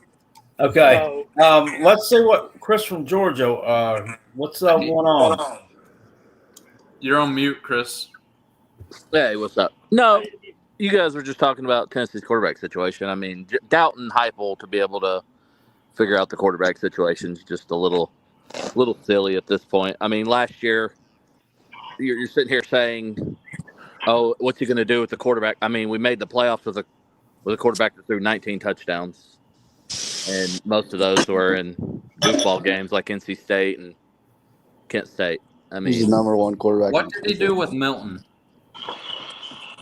I mean, our bad season with Milton, you're celebrating like you won the Super Bowl. Milton had, I believe Milton. I could be wrong about this, but I believe a 9-4 season. A 9-4 season. What we had. Well, hold up. Let me say this. We're not celebrating it. We're the ones. We're getting hyped up there. I think you guys are a little bit raw because we're hyped up to finish fifth in the SEC. Well, and hold up. I could be wrong, but I believe Joe Milton has the most NFL starts of any Tennessee quarterback in Heupel's tenure. And you're going to sit here and tell me when he had what the NFL. Hold on. Let me finish, and then I'll promise nobody's going to interrupt. You're going to tell me. And I could be wrong. Somebody look it up. Maybe I'm wrong. If he's not, he's damn near the top. I mean, he's got 1 or 0 NFL starts. He's got 2 NFL starts because he fucked my Patriots out of the number 1 pick in the last game of the year, and he started his one start, I believe, as well. He fucked us out of the first pick, and then we started his ass off. I'm looking at it right now. But other than that, the NFL has determined that this guy is a quarterback of quality enough to start an NFL game, and you're telling me the best the fucking guy could do is 8 wins with that taffy ass schedule? I mean, you were on it. That's why it's so taffy. Yeah. 8 wins with your taffy ass. 5 fucking wins. We had 5 wins that year, buddy. We weren't good. Yeah, you guys have 5 wins and keep your coach. We have 5 wins and we fire guys. If you have 5 wins after you're dodging your third season or later, Chris, we fire you. You're dodging the question. I asked you why. Fired him after multiple 5 Hold on, don't let him dodge the question. I asked you why, when Heupel had an NFL starting quality quarterback, the guy couldn't do shit. You're telling me to trust every quarterback decision he's ever made, gentlemen, and he couldn't produce good stats? If he's the starter, why isn't he starting this year? Hey, guys, 1 second. I have to log off. My phone's at like 3%, and now we don't have fucking power. So I got to check out. Okay, I'll just end the show, and I'll load the podcast later, all right? Will do. All right. It's good seeing you, Rob. See you later. All right, thanks. But no, like he's not a starter. He's a backup right now. I didn't say he was a starter. I said a starting quality a starting level quarterback. He started his fucking first year, his rookie year in the NFL, like 2 games. It might have been 1. I believe it was 2. But it might have just been one. He won the one he played. I mean, he started solely for trade bait because your Patriots can't. God forbid they have anything of color in the coaching staff or starting at quarterback. Yeah, he fucked us for that decision. I'm gonna put my right hand up and say he fucked us over. I'm glad that the 2 Tennessee Vols, Gerard Mayo and Joe Milton, fucked your shitty ass racist Patriots. I am so glad about Hey, Gerard Mayo's now sitting on his fucking couch, scratching his balls, watching collecting a fat buyout, deciding where his next. He's sitting on his couch, scratching his balls, watching a quality coach like Mike Vrabel. Are you just fans of? Oh yeah, ask Titans fans how they feel about Mike Vrabel. Are you just fans of teams that love paying buyouts? Is that why? Is that why you're I Patriots? don't know about that. I think I'm fans of a They had team to pay that I'm Bill fan of, Belichick you a know? fat buyout, Gerard Mayo. You guys played Will Muschamp Yeah, a when buyout people last guess year. what? Well, You know, to be when fair, people Tennessee deserve would have been buyouts, you pay them a Tennessee fucking would have been buyout. playing Jeremy Pruitt a buyout too, but he took care of that himself. You got to be Exactly. slick about it. When you need to But I'm kick just somebody wondering- out of your fucking team, you kick them out of your team, and you don't give a fuck what the buyout is. You think I give a shit about buyouts, Chris from Georgia? I Well, wanted no, Muschamp gone. I wanted Mayo gone. I wouldn't have mind keeping And then- Belichick for a couple more years. I'm not You gonna went lie. and got a worse coach.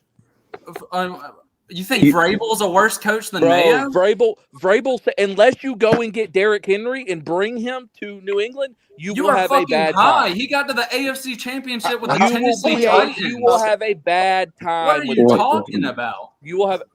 Dude, you're a Derrick casual. Henry saved You're his an absolute saved his ass casual. more than once. He was the hottest coach on the market, and he waited for the Patriots job. The Every moment single- Derrick to go Henry, from the third overall pick to the playoffs, and you're talking about Vrabel ain't a the good first coach, season, you schmuck. the first season, Derrick Can Henry has anybody his hear me fucking in foot here? broke.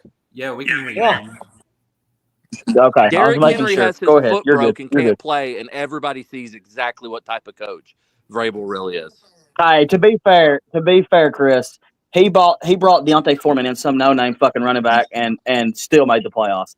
To be fair, He don't know what he's Foreman. talking about. Deontay Foreman got Hey. literally on that Who was the Falcons quarterback in fucking Tennessee?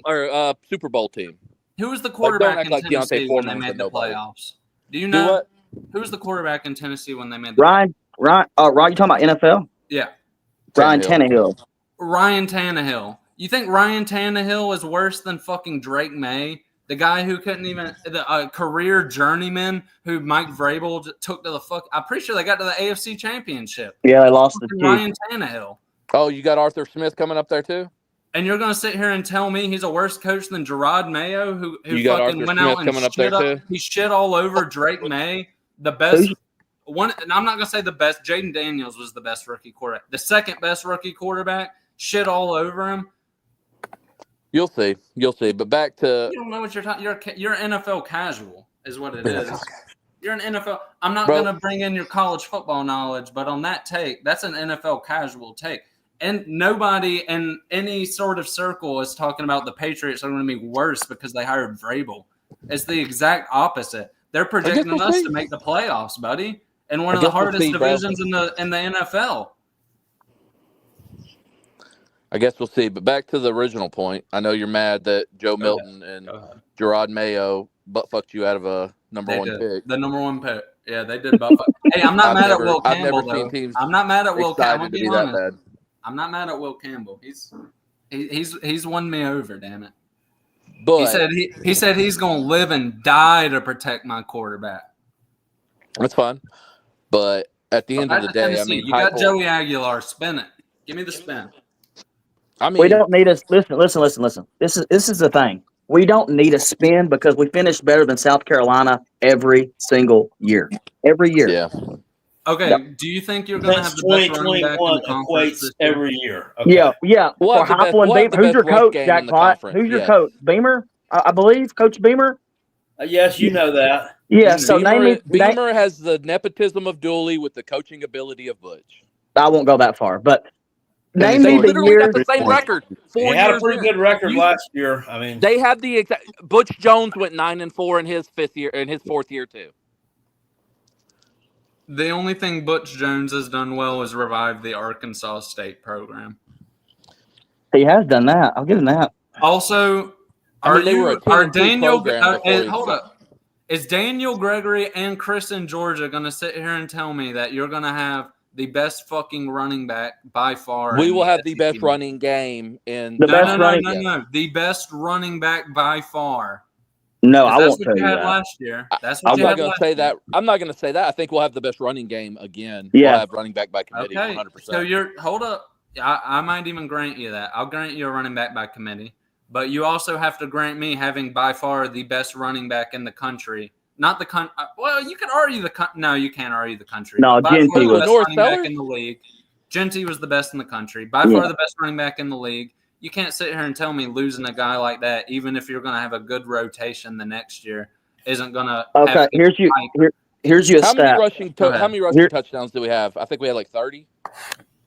I don't know. Here's you the best stat of all.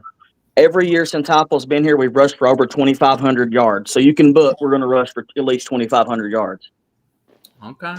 That first year, the first 2 years, Heupel had a running back by committee. Jabari Small, I accept Jalen that, Wright, Daniel. Dylan The Sampson. craziest thing You is know me, Peyton Lewis. Daniel. I will accept facts, but you need to accept Joey Aguilar couldn't make a fucking bowl game in a G5 schedule. He did make a bowl game. He made a dude. You know, Dude, he went 5-7 last year. Am but I I'm wrong? talking about the year before when he didn't Yeah, have the one 100. good He's not year going to and have. one You know, bad he's year. not going to have the 117th ranked off defense opposite of him, right? It He's ain't not gonna going to be be a having to great play from defense. behind every game. It ain't gonna. You think you're gonna be top 30? You think you're gonna be top Our 40? defense? In defense? Absolutely. Yeah, I think we'll be top 10 in Absolutely. defense. That Absolutely. was a genuine question. I don't know who you're returning. I know you're losing James Pierce. I know you're losing. We a lost couple James key pieces Pierce, on the defense. Omar, Norman Lott, and the white Smoke safety. Matthews too, right? Who? What was it? Was it Smoke? Y'all had some dude named Smoke at DB that transferred. I thought. Right? Oh, no, you're talking about Boo Carter's who you're thinking of. Boo Carter's probably going to be That there. might be something. He's not transferring. That little fucker's in limbo, but I think he'll be back. Smoke Matthews. I've heard of- Well, I've heard that right there. I mean, I don't. We got the best Did you corner. even want him back? With him We've right got now. the best. We've got the best corner in the SEC in Jamal McCoy. Argue with the wall. And then Jalen Kilgore, buddy. Come on now. okay, he's good too. I'd say 1 and 2. 1 and 2. I'll give you that. 1 and 2. I'll give you that. A little Sertan Horn situation. Yeah, and then one of the best tacklers in the league, Arian Carter. He'll be a junior this year, or he'll be a sophomore this year. No, he's a junior. Him and T. What about Lander the will pass both be rush? juniors. Because you're losing Pierce. What about the pass rush? We'll have Joshua Josephs and Rodney Garner's recruited that position probably better than anyone in the country, except maybe Georgia on paper. I think he's recruited better pass rushers than Georgia right now. I think Georgia's kind of missed on a couple of guys, but they were higher ranked. But I mean, Rodney Garner, and I like we lost our quote unquote, which he really just coached special teams, and he was the outside linebackers coach, Mike Eckler, defensive ends coach by title, but I don't think he really coached them. According to people around the program, but we replaced him with Coach Chop, who's literally Rodney Garner reincarnate. Like that dude's gonna sit there, and we got Marion Hobby, who is like a 25-year NFL defensive line coach. Oh hell, he used to be at Clemson. Hobby horse. Really? yeah, that's right. He was at Clemson. That's right. Hey, well, yeah, he went there. He went there to learn. He went there to learn under freaking what's his name, Ken Brooks, who. I'm telling you, dude, if I saw Lane Kiffin walking down the street, I'd punch him in the face. Because that man not only hobbled Tennessee for a decade, he literally created Clemson by cutting Taj Boyd from the class and Taj Boyd going there and saving Dabo Swinney's career. And Ken Brooks let him go for Ed Orgeron, went there and built up Clemson's defensive lines for the last decade and a half. Damn. Like, those two moves right there alone kick-started Clemson and hobbled Tennessee for a decade plus. Wait, who's this Ken? Who's Ken Brooks? He was their defensive line coach from like 2009 until 2018. But listen, let me appeal to your reason side of your brain. Or Dan Brooks, my bad, Dan Brooks. I'm gonna go back to Tennessee. I want to appeal to y'all's reason. You can't sit here and tell me you're not. You don't think this offense is going to take a step back with a 5-7 App State quarterback. Secondly, if you could extend me an olive branch, me and Kale, I'm sure we would love to hear if y'all would just go ahead and state the obvious and say Shane Beamer has put together a head and shoulders better quarterback room than Josh Heupel. I mean, we don't know that though. I mean, our quarterback room is higher ranked than yours. I don't know, but we got a 5-star backup. We just got fucking the number 1 dual threat quarterback committed. Cutter Woods is a 3-star, granted. He looked good in the spring game. You can think Duckworth's the number 1 dual threat, but yeah, he is. He's a top 50 Faison Brandon runs the ball a lot, and can throw it. Like, there's a reason Duckworth didn't even get sniffed by Alabama. I mean, I think he was in on Auburn. I think that was kind of. Tell me, you want to talk about NFL QBs? What's Hugh Freeze's greatest accomplishment? Malik, who should have been a DB. Didn't he get fucking Bo Wallace to the NFL? No, Bo Wallace was maybe as an undrafted free agent. He didn't get drafted. Shit. That's what you live on with Tennessee. Undrafted free agent still making the damn league. I mean, come on now, getting Bo Wallace. I don't know if Bo Wallace. Even as an undrafted free agent, Bo Wallace. Come on. I don't think Bo Wallace ever stepped in the NFL. Maybe for a practice. He did. Let me look it up. Y'all keep talking. I'm gonna look it up. Yeah, he didn't play. He didn't play past Ole Miss, buddy. That could be the case. That could very well be the case. I thought he made the NFL. That could be the case, though. I'm gonna look it up. Swag Kelly didn't do anything beyond Ole Miss. Freaking. I forgot all about that. Stubby, you got something to say about it? You've been sitting here quiet, man. He had Malik, who the Titans stupidly undrafted. He undrafted free agent didn't get signed. I'm man enough to admit when I'm wrong. Dang. If anyone's man enough to admit when they're wrong, it's me, and I will. But that doesn't change what I'm saying. That doesn't change what I'm saying. Like wanting, if a quarterback is wanted by Lincoln Riley and Kalen DeBoer and Josh Heupel and Lane Kiffin, then you sit there and you say, man, that quarterback's probably pretty good. If a quarterback's wanted by Hugh Freeze, I mean, Hugh Freeze has literally had to gut his – how many quarterbacks has he signed that are already transferred out because they got to campus and he was like, oh, you suck. Yeah. I'm telling you, man, like hey, y'all got him because he wants – you got him because him and Mike Schuler from the same area. That's why I'm looking at the offers. Wait, would you say, you were just talking about old Lane Kiffin, right? You'd say he's a pretty good there's a huge difference in getting a camp offer way back in 2022. Chris, and come on now. Chris. Did Lane Kiffin send coaches to a school, and did Ole Miss waste an did the motherfucker offer him, Chris? Did Lane Kiffin offer him? Bro, people get offers all the time. If you're not wasting your time, if you're not wasting your time in the year that they sign, extend an olive branch, Chris. I agree. Ole Miss did offer Landon Duckworth. If you're not going to visit him at his high school, damn it, hold up. Let me say this because I'm gonna forget it. I'm gonna forget it if I don't say it. If I give you a lot of people offer players, right? I understand that. However, it is just as common for schools when they realize they are no longer in contention at all for the commitment to no longer pursue the player. I think that is a case that we saw with a lot of teams, Chris. Auburn made the motherfuckers top 2, and you're sitting here talking about why didn't Alabama pursue him? You think they didn't know he had Auburn so high in their list? Well, I think Kalen DeBoer wants more of a pocket passer type. Yeah, I think he does. Yeah. Well, even regardless, I mean, these guys aren't dumb. The people who are recruiting them know generally where they're leaning. I mean, you think it's the same thing with Clemson. Clemson did it with Xavier McLeod. They pulled all their recruiting efforts with Xavier McLeod when they realized he was going to commit to South Carolina. But Duckworth didn't know he was going to South Carolina until 2 weeks ago. Well, no, he's at Georgia now. But I'm saying when I literally, this was when I was at Clemson. I worked in the football facilities. I saw on their whiteboard, I probably have a picture of it still, stop emailing Xavier McLeod. I shit you not. It was written on the whiteboard, Chris. Well, I probably, if I go down my list, I took a picture of it. I probably still have it. We'll see. I don't know if he probably wasn't bright enough to respond to email. I say that to mean when you have a guy who's strongly considering your rival. I mean, it's not the best look to go in and try and recruit him when you know you're just going to give it's a high likelihood, I should say. That I think he would have visited if Alabama told him. If Alabama would have told him, hey, we'll use an official – because while kids have unlimited official visits, schools only have so many to give.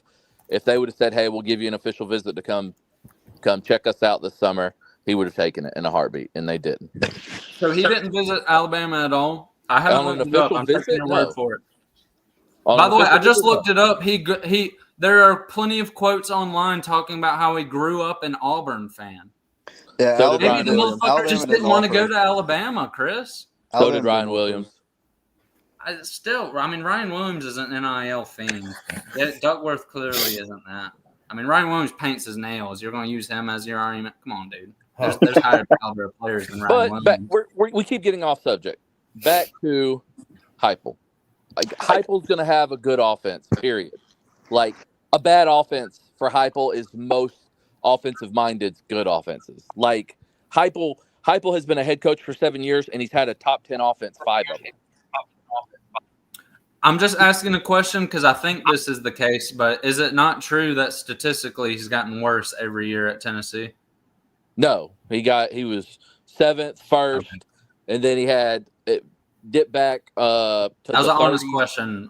It was like 30. It was like 33rd with Milton, but they couldn't score in the red zone. That was their biggest problem, is because that dude had no short ball, so there was no. Once you had the back of the 80 yards or bust. 80 yards or bust. And then last year they went back up into, I think they were 22nd or something like that. Okay. Scoring off no, then that was an honest question. I appreciate you answering that. Because I think I must have misheard Rob. I thought he had said maybe he was talking about UCF. They got worse year. His win loss record got worse, but people fail to realize that he got there when outside of Mackenzie Milton just being a stud true freshman for Scott Frost. Scott Frost took over, and his juniors and seniors were recruited to 10-2, 11-1 teams. Like George O'Leary, until that final year when he took over as the AD and as the head coach at UCF and went 0-12, until that final year, they were pretty good. So Scott Frost's juniors and seniors, his first 2 years, or the 2 years he was there, were recruited to pretty good teams, and there wasn't a transfer portal, so going 0-12, kids still stayed around because they didn't want to go sit for a year. Heupel got there and had a good first year because his juniors and seniors were still from that 12-0 teams, but then his second and third year, he started having more leaders from that 0-12 recruiting class and that 6-7 recruiting class from Frost's first year.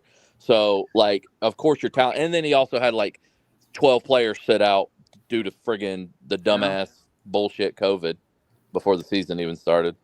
So you're telling me, both of y'all, because y'all both really kind of said the same thing. You're telling me you wouldn't trade the Tennessee quarterback room for the South Carolina quarterback room right now in a heartbeat? The room? No. The room, quarterback? no. Yeah. The whole Starter, room. yeah. Yeah, the whole room. Not the whole Keep in room. mind, 5-star. I mean, it's the same thing. Y'all got 5-star backup. I don't even. Is y'all's 5-star the backup? I don't think Aaron Noland is a good quarterback. I didn't think he was. Why? He hasn't even. We haven't seen him do anything. But if you go watch his high trade school, Joey Aguilar for the North Stellars? Here's the hypocrisy. No, we said we would do You that. said we said we would do that. You just said we can't besmirch the Tennessee quarterback room because we don't know what they got. The same thing applies to Nolan, but you say he's ass. I mean, the dude was a consensus 5-star. And you use this logic on the unproven Tennessee quarterbacks as if they're going to be great. You don't know what they got. You can't give them any criticism. But then you, in the same breath, say Aaron Nolan's ass when he hadn't even fucking played yet. I mean, why What's did this other guy's name? the moment Julian Salen was Jake Merklinger available?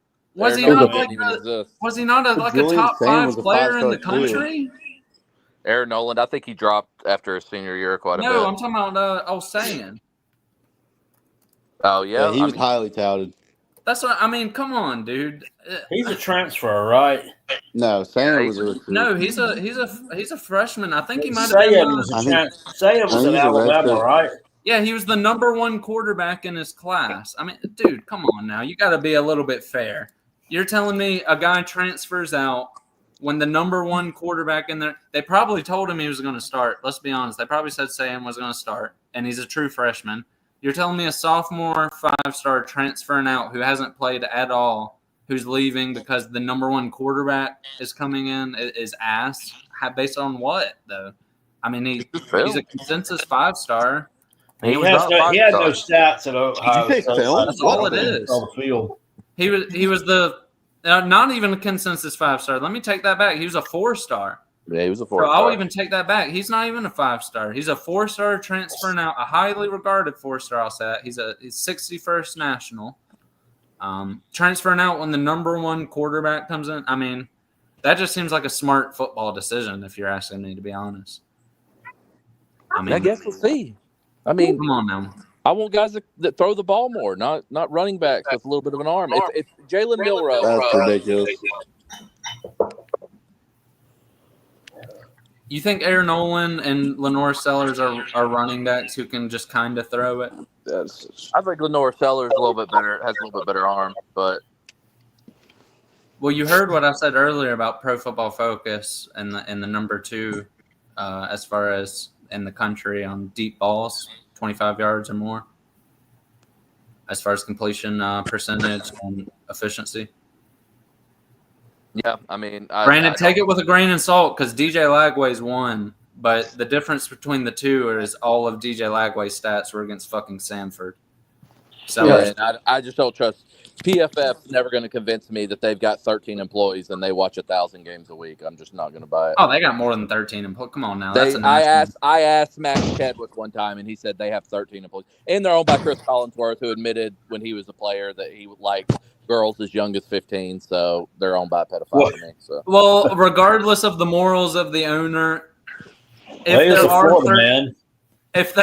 there are only 13 employees, I don't actually disagree with that take. I just find they said they use AI to rank. Well, then AI is a powerful tool, Chris. It's a powerful tool, my friend. That's fine, but if you put in there that you want this, like you can't go in there and say, hey, a tempo offense is going to look worse even if they put up better numbers and score more points and do all the things that an offense is supposed to do. But if they go out there and they run 80 plays a game and 20 of those 80 plays fail, but so they only have 60 successful plays, but then Kentucky, who runs a slow-ass offense, goes out there and runs 50 plays, but 45 of them are successful, so a higher quote-unquote percentage, but a far less successful plays. Like they graded when we played Kentucky in year 1, and we had the ball for 13 total minutes in the whole game and beat them by 3 points. They claimed that every player on Kentucky had a better game than we did, even though year one of what? Josh Heupel? Year one of Heupel? Do what? Yeah. Well, what if they did? I mean, it's a stupid way to grade. You played better at the end of the day. The point of football is to win the game, is it not? No, I agree.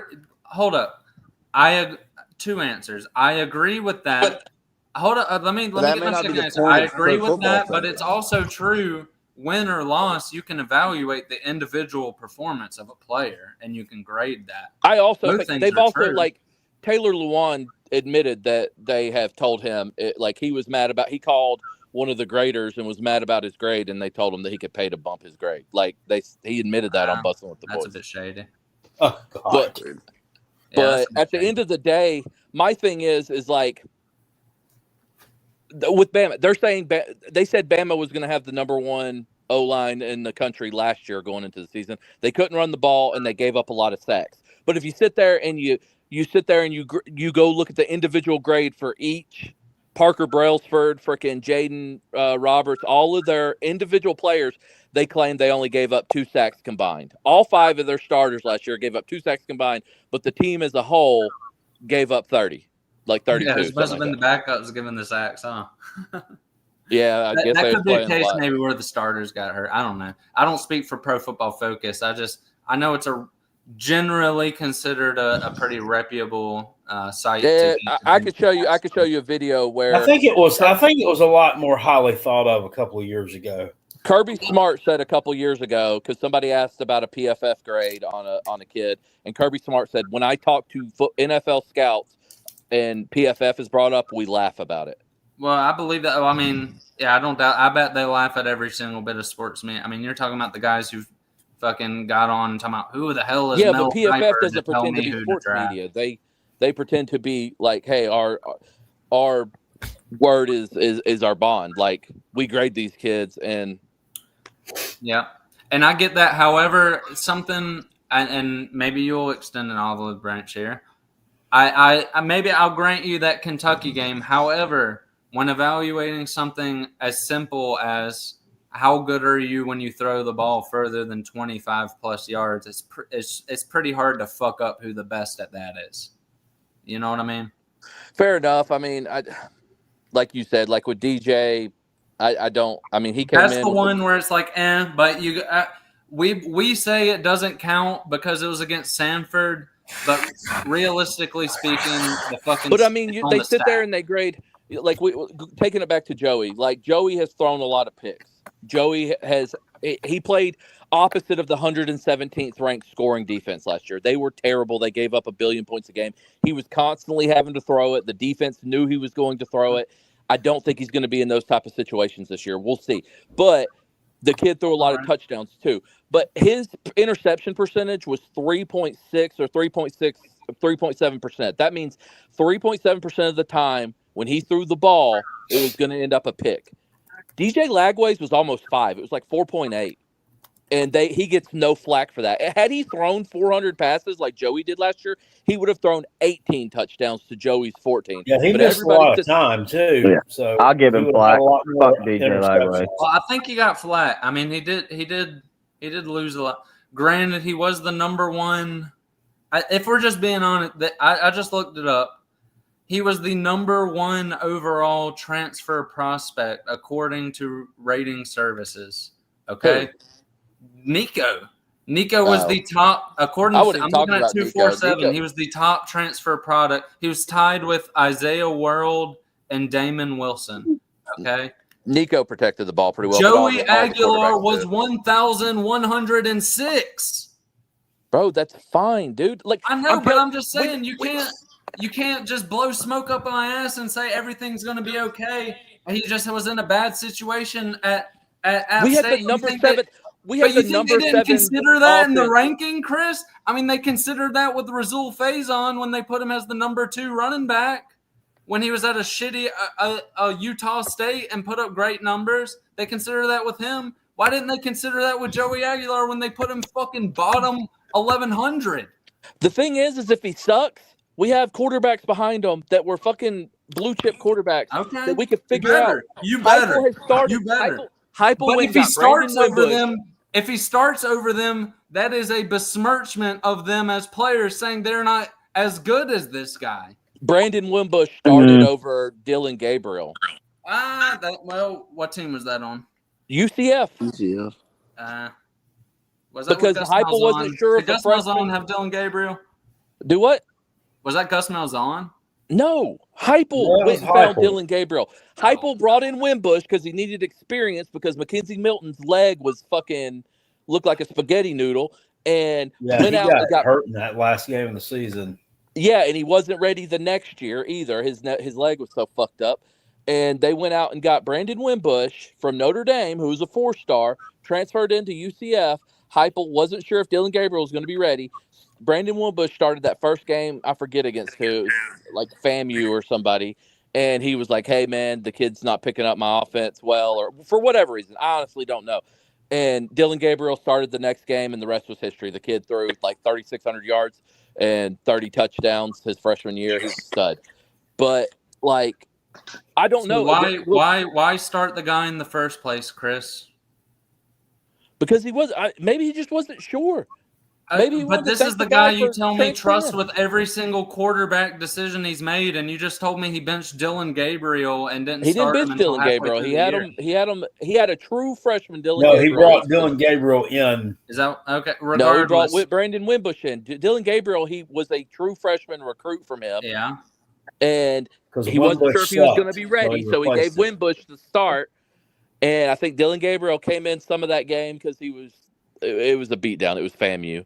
And the next game, Dylan Gabriel was starting.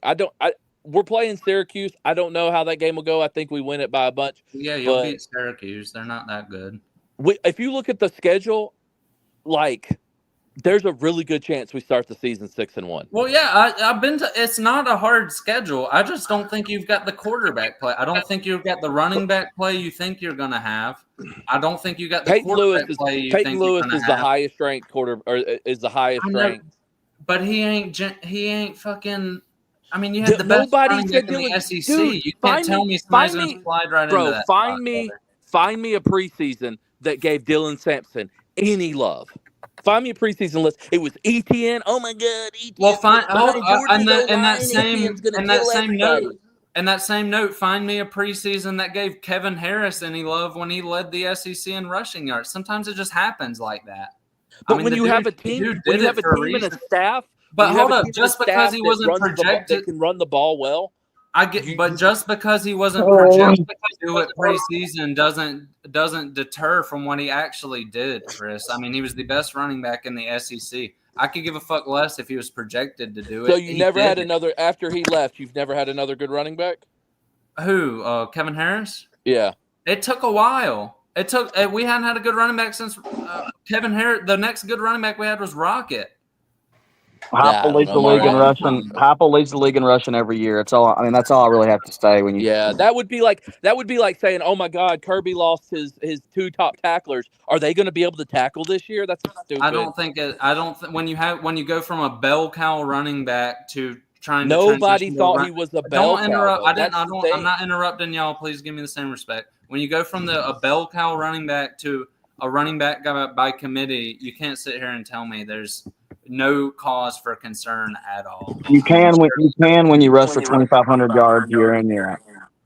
You say that, but I'm sure I'm gonna go down the stat. I'm sure he's had a bell cow damn near every year. Nope, he hasn't. I'm gonna look it up. I could be wrong. Go ahead. I'll tell you what the stats are going to say. I'll tell you what the stats are going to say. They're going to say Jalen Wright led the team in rushing barely. Jabari Small was right behind him. Dylan Sampson was right behind them for 2 years. Now Sampson, the second year, Sampson, they kind of figured out, okay, Sampson's pretty good. He's probably better than Jabari Small, which he was, obviously. Yeah.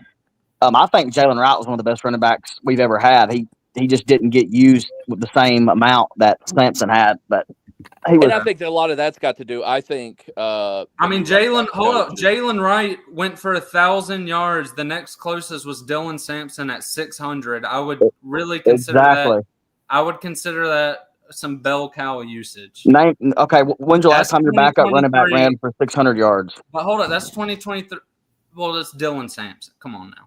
It's Dylan's probably whenever Georgia had fucking Todd Gurley. Yeah. Whatever his face was. Tony Michel. Yeah, that's probably the last time it happened. I mean, but you're talking about two special players. I mean, in 22, we didn't have any 1,000-yard rushers. Mike Luca, thank you for the super chat. Says chicken's about to be fried this season. Yeah. The year before that was committee. 2022 concerned. Yeah. If I missed another super chat up here somewhere, I apologize. I can only scroll back so far. Yeah, I think that's get a word in. I mean, Joey. No, I just been letting y'all discuss. So, hey, I will grant you his first 2 years were by committee. If you grant me his last 2 years were not. His first 2 years, the guys were separated. His first 2 years, the guys were separated within 100 yards. His last 2 years, the backup wasn't within 400 yards of the start. To be fair, but last year, yes, I'll give you that. Last year was not by committee. It was the Dylan Sampson show. The year before that, Dylan Sampson was your backup running back. He had 3 touchdowns in the first game. It was 100% by committee. We've got 2. Deshaun Bishop holds the all-time rushing record. He broke Jalen Hurd's rushing record in Tennessee. So he's been a bell cow his whole life. And then I'm gonna look at attempts, and I'll give you the honest answer on it.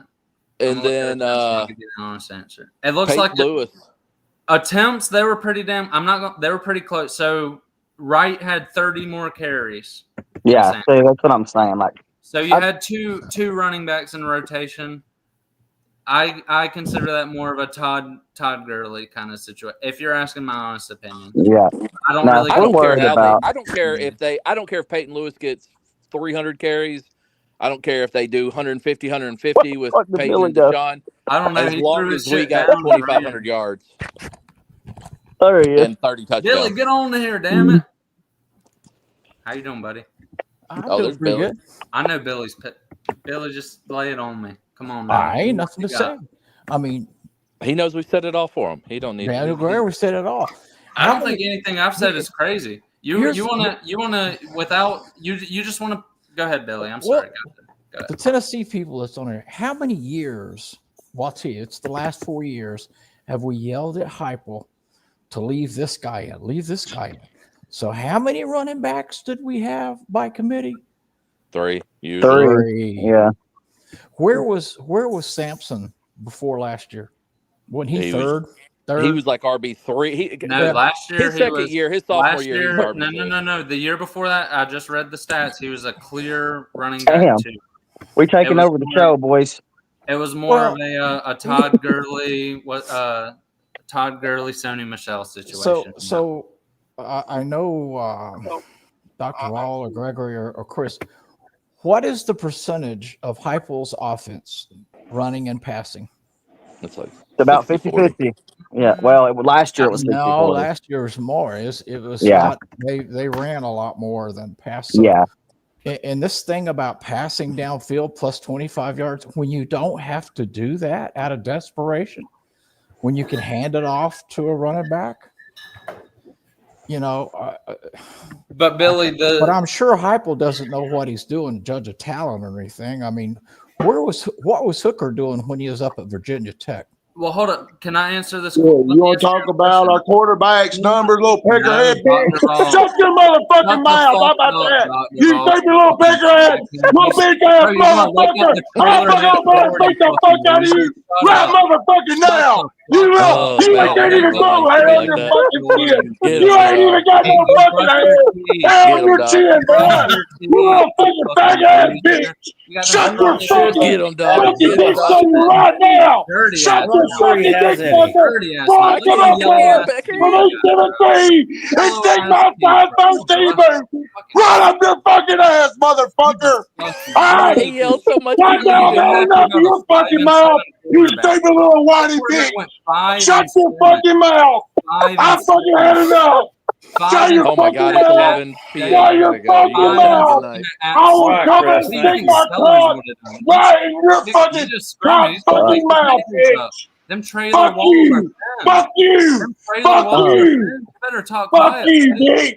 Trailer walls. You want to talk about a quarterback? You said the same fucking thing about Hooker a couple years ago. Oh my God.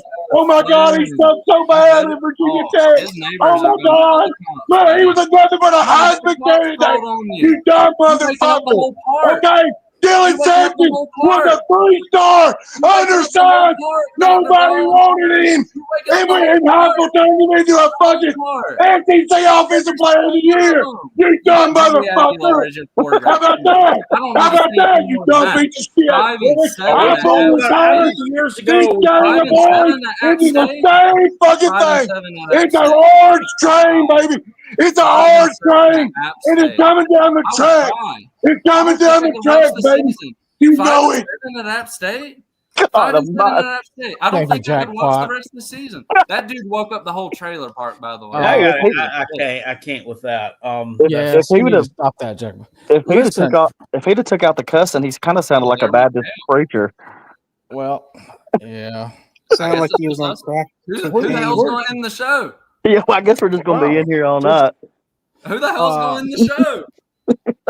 So if you really want a good Tennessee guy YouTuber that does not talk about the managers, how big they are, the water Blue chip breakdown, Billy. Is that you going with? Blue chip breakdown. We'll break it down for you. He doesn't spin it.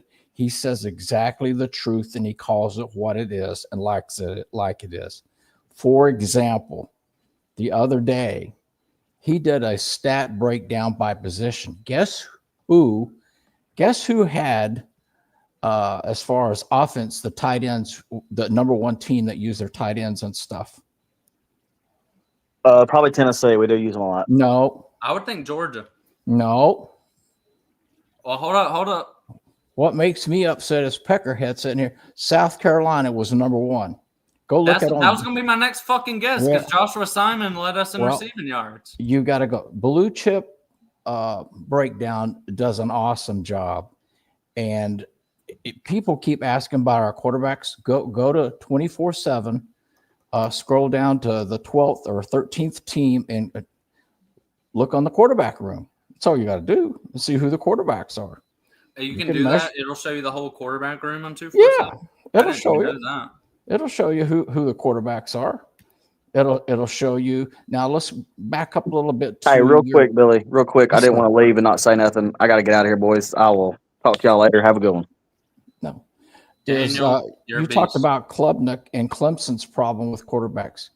Name me a kid coming out of high school that's a 5-star that want to hold a clipboard behind Klubnik for 4 or 5 years. Therein lies the problem. That I didn't think of that, Billy. You dirty bastard. I'm just trying to help think of that, you dirty bastard. That's a good point. There's just like when let's go back to Herschel Walker. Do you think Georgia recruited great running backs with Herschel Walker as a freshman? Do you think you would come there? That ain't a bad point, Billy. That's a great point. That ain't a bad point, Billy. Tennessee over there, damn it. Daniel Gregory hit it on point, and Chris. If you look, and it don't matter who you play who you play. That's true. And you can kind of put your fingers on it, but it's years in advance. You don't know what you're going to get. You know who you're going to play, and you play who you play. Nobody thought, who's Hendon Hooker? They rolled him out there. Who's this guy? Who's Dylan Sampson? And on and on and on. So I'm sure that they'll do. I think Josh Heupel has 11 base plays on a 3x5 card. Joey will be okay because Joey's not going to have to throw the ball 25 plus yards. Joey's going to hand the ball off probably to a running back by committee. And you mark my word, it's the stats, and you're a stat person. Where has Tennessee's offense been the last 4 years with Josh Heupel there? So it's usually number one, number two. It's been up there, and he'll be okay. Quarterback, we're not worried. Now let's update on Boo Carter. Boo Carter played here in the little town I'm from. Boo Carter has been missing. We don't know a whole lot about him. He was out west looking for a new agent, yada, yada, yada. But to spin it like Facebook and stuff, everybody's worried, will Boo Carter dress out tomorrow? According to Facebook, Boo Carter will dress out tomorrow because his mom, close by around here, has bought 3 or 4 new Tennessee outfits to wear. So it appears she ain't buying them to wear at Colorado. Dress out for what? Tomorrow's when they start practicing. Why are they starting practicing tomorrow? Why is Carolina not starting till Friday? I don't know. Maybe they don't need it. I don't know. I don't. I'm sure they do. But here's the deal, and I said a week ago, if Heupel don't know what he's doing and not coordinate with him, and he don't know, and he cut him. Because I understand here at Bradley High School, 3 miles down the road, he was a problem child there. And he got big money there because Tennessee lets NIL. Well, if he shows up and dresses out for Tennessee, I can guarantee you then Deion Sanders in his press conference is probably stepping down. Well, that's the rumor we hear, but Deion messed with him all last year. Everybody messed with this kid. Even when he was here in high school, there was schools had recruiters renting apartments here and stuff.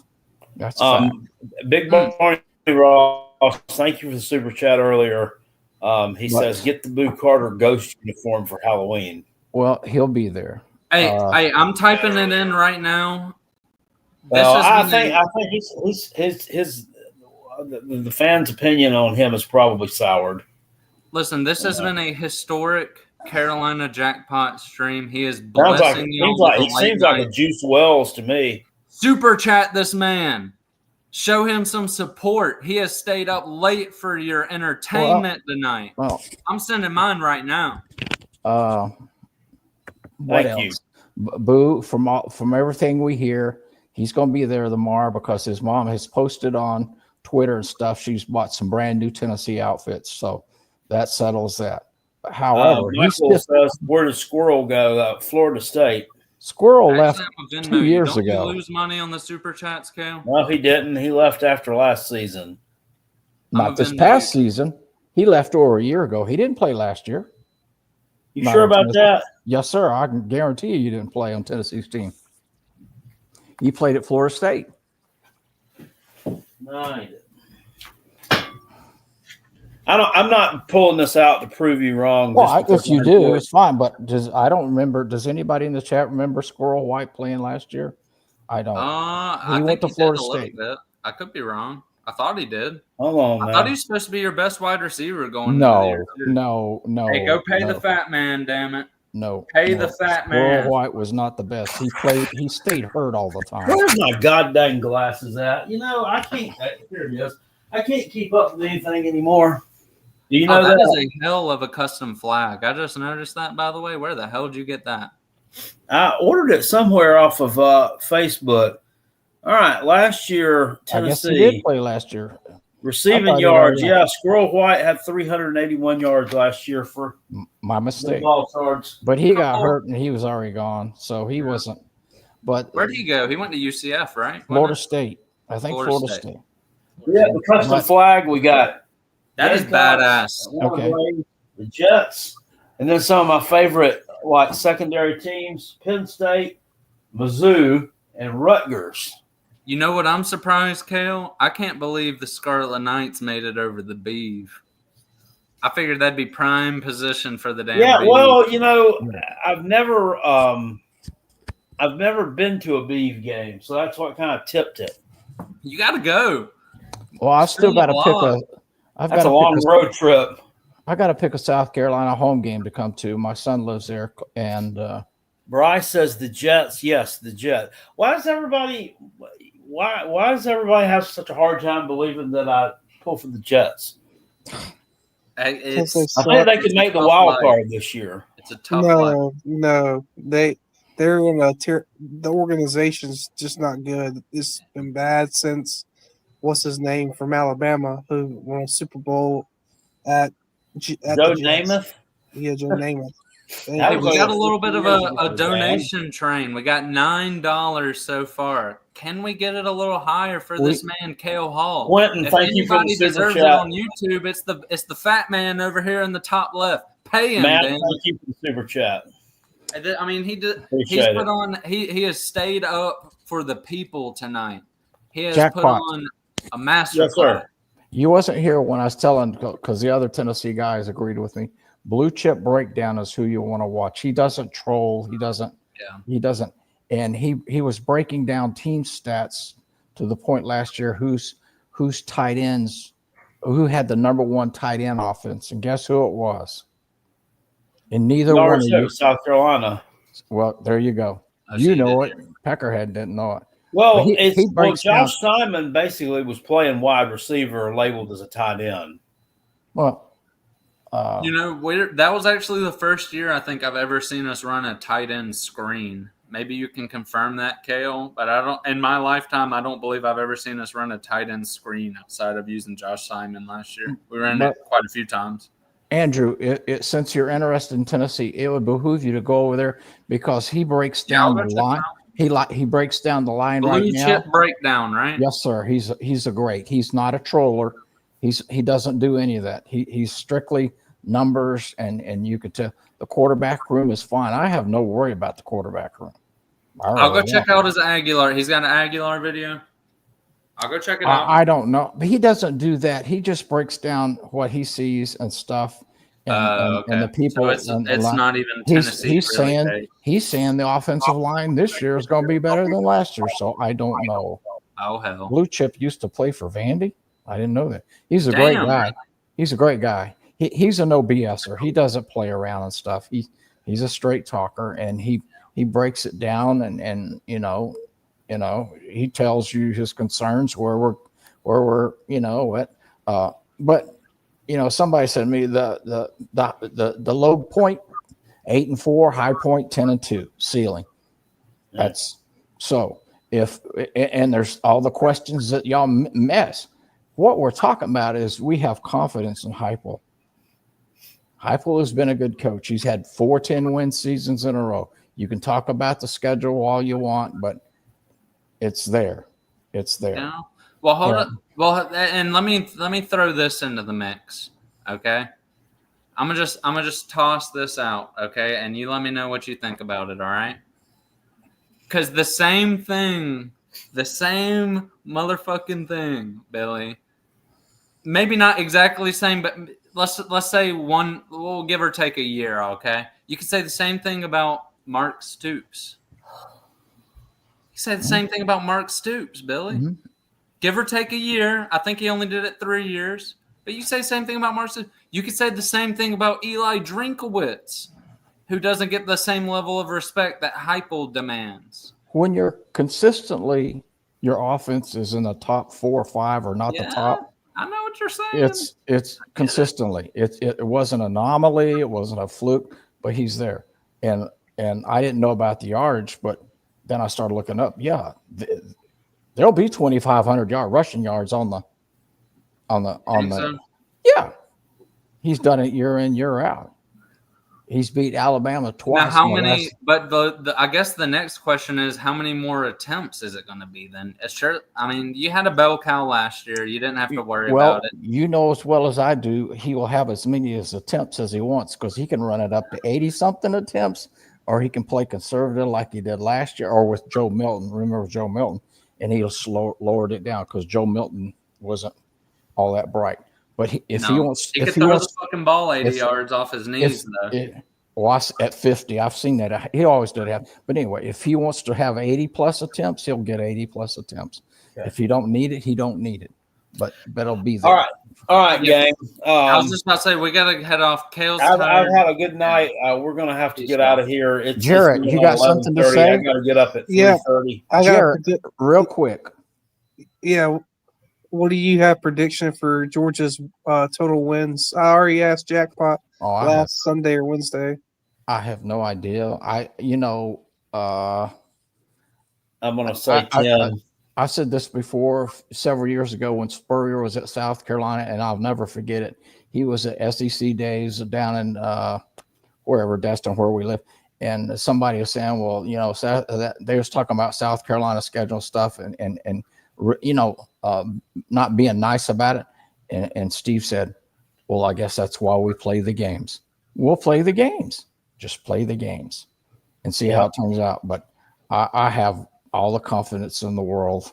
The hype will and if Joey doesn't perform, he'll pull him out and put somebody else in. So and we got 4 good ones, and there's a couple other retreads that's down there, I think. But if you remember, I forgot my train of thought. Anyway, check out Blue Chip Breakdown. Like I say, he's great with SEC football, and he just does a good job. Nice guy. So when's this debate going to happen, Black Jackpot? I haven't been able to get in touch with him. I do have someone reaching out trying to get a hold of him. He doesn't have an email there. He doesn't have a Twitter that's not a burner account, so I can't. Y'all don't need to do this. It's not going to satisfy anything. No, it's not. It's not going to satisfy everything because but it's still. I think it'd be fun. I know all his talking points. I've heard them all 100 times, and you all know all my talking points. You've heard it 100 times. I don't have anything new. I don't think he has anything new either. So, well, you see in my remarks all the time. Is this still under investigation? How long's this been going on now? And they still haven't. So, I want to see the list of videos of the schools that he sent to. That's what I want to see. If he did this, I don't know why it's taking so long for this to come out.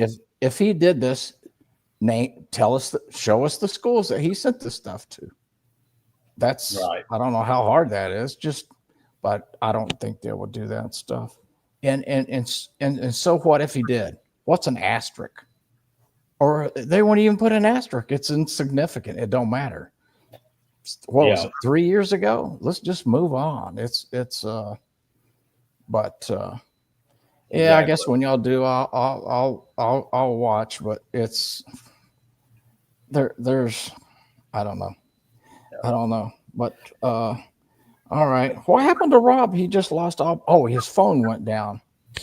His internet, the internet there went out, and then he was trying to get back on, and it just wasn't cooperating tonight.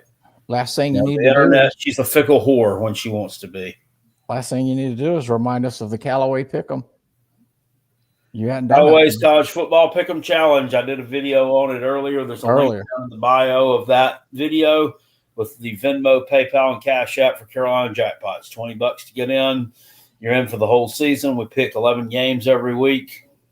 It's going to have a heck of a good time doing it. 70% of the pot goes to the winner, 20% to the second place person, 10% to the second runner-up. So get in there. You've got all the way actually until the noon games on Saturday of week 1, but we do pick the week 0 games, so you might want to get in.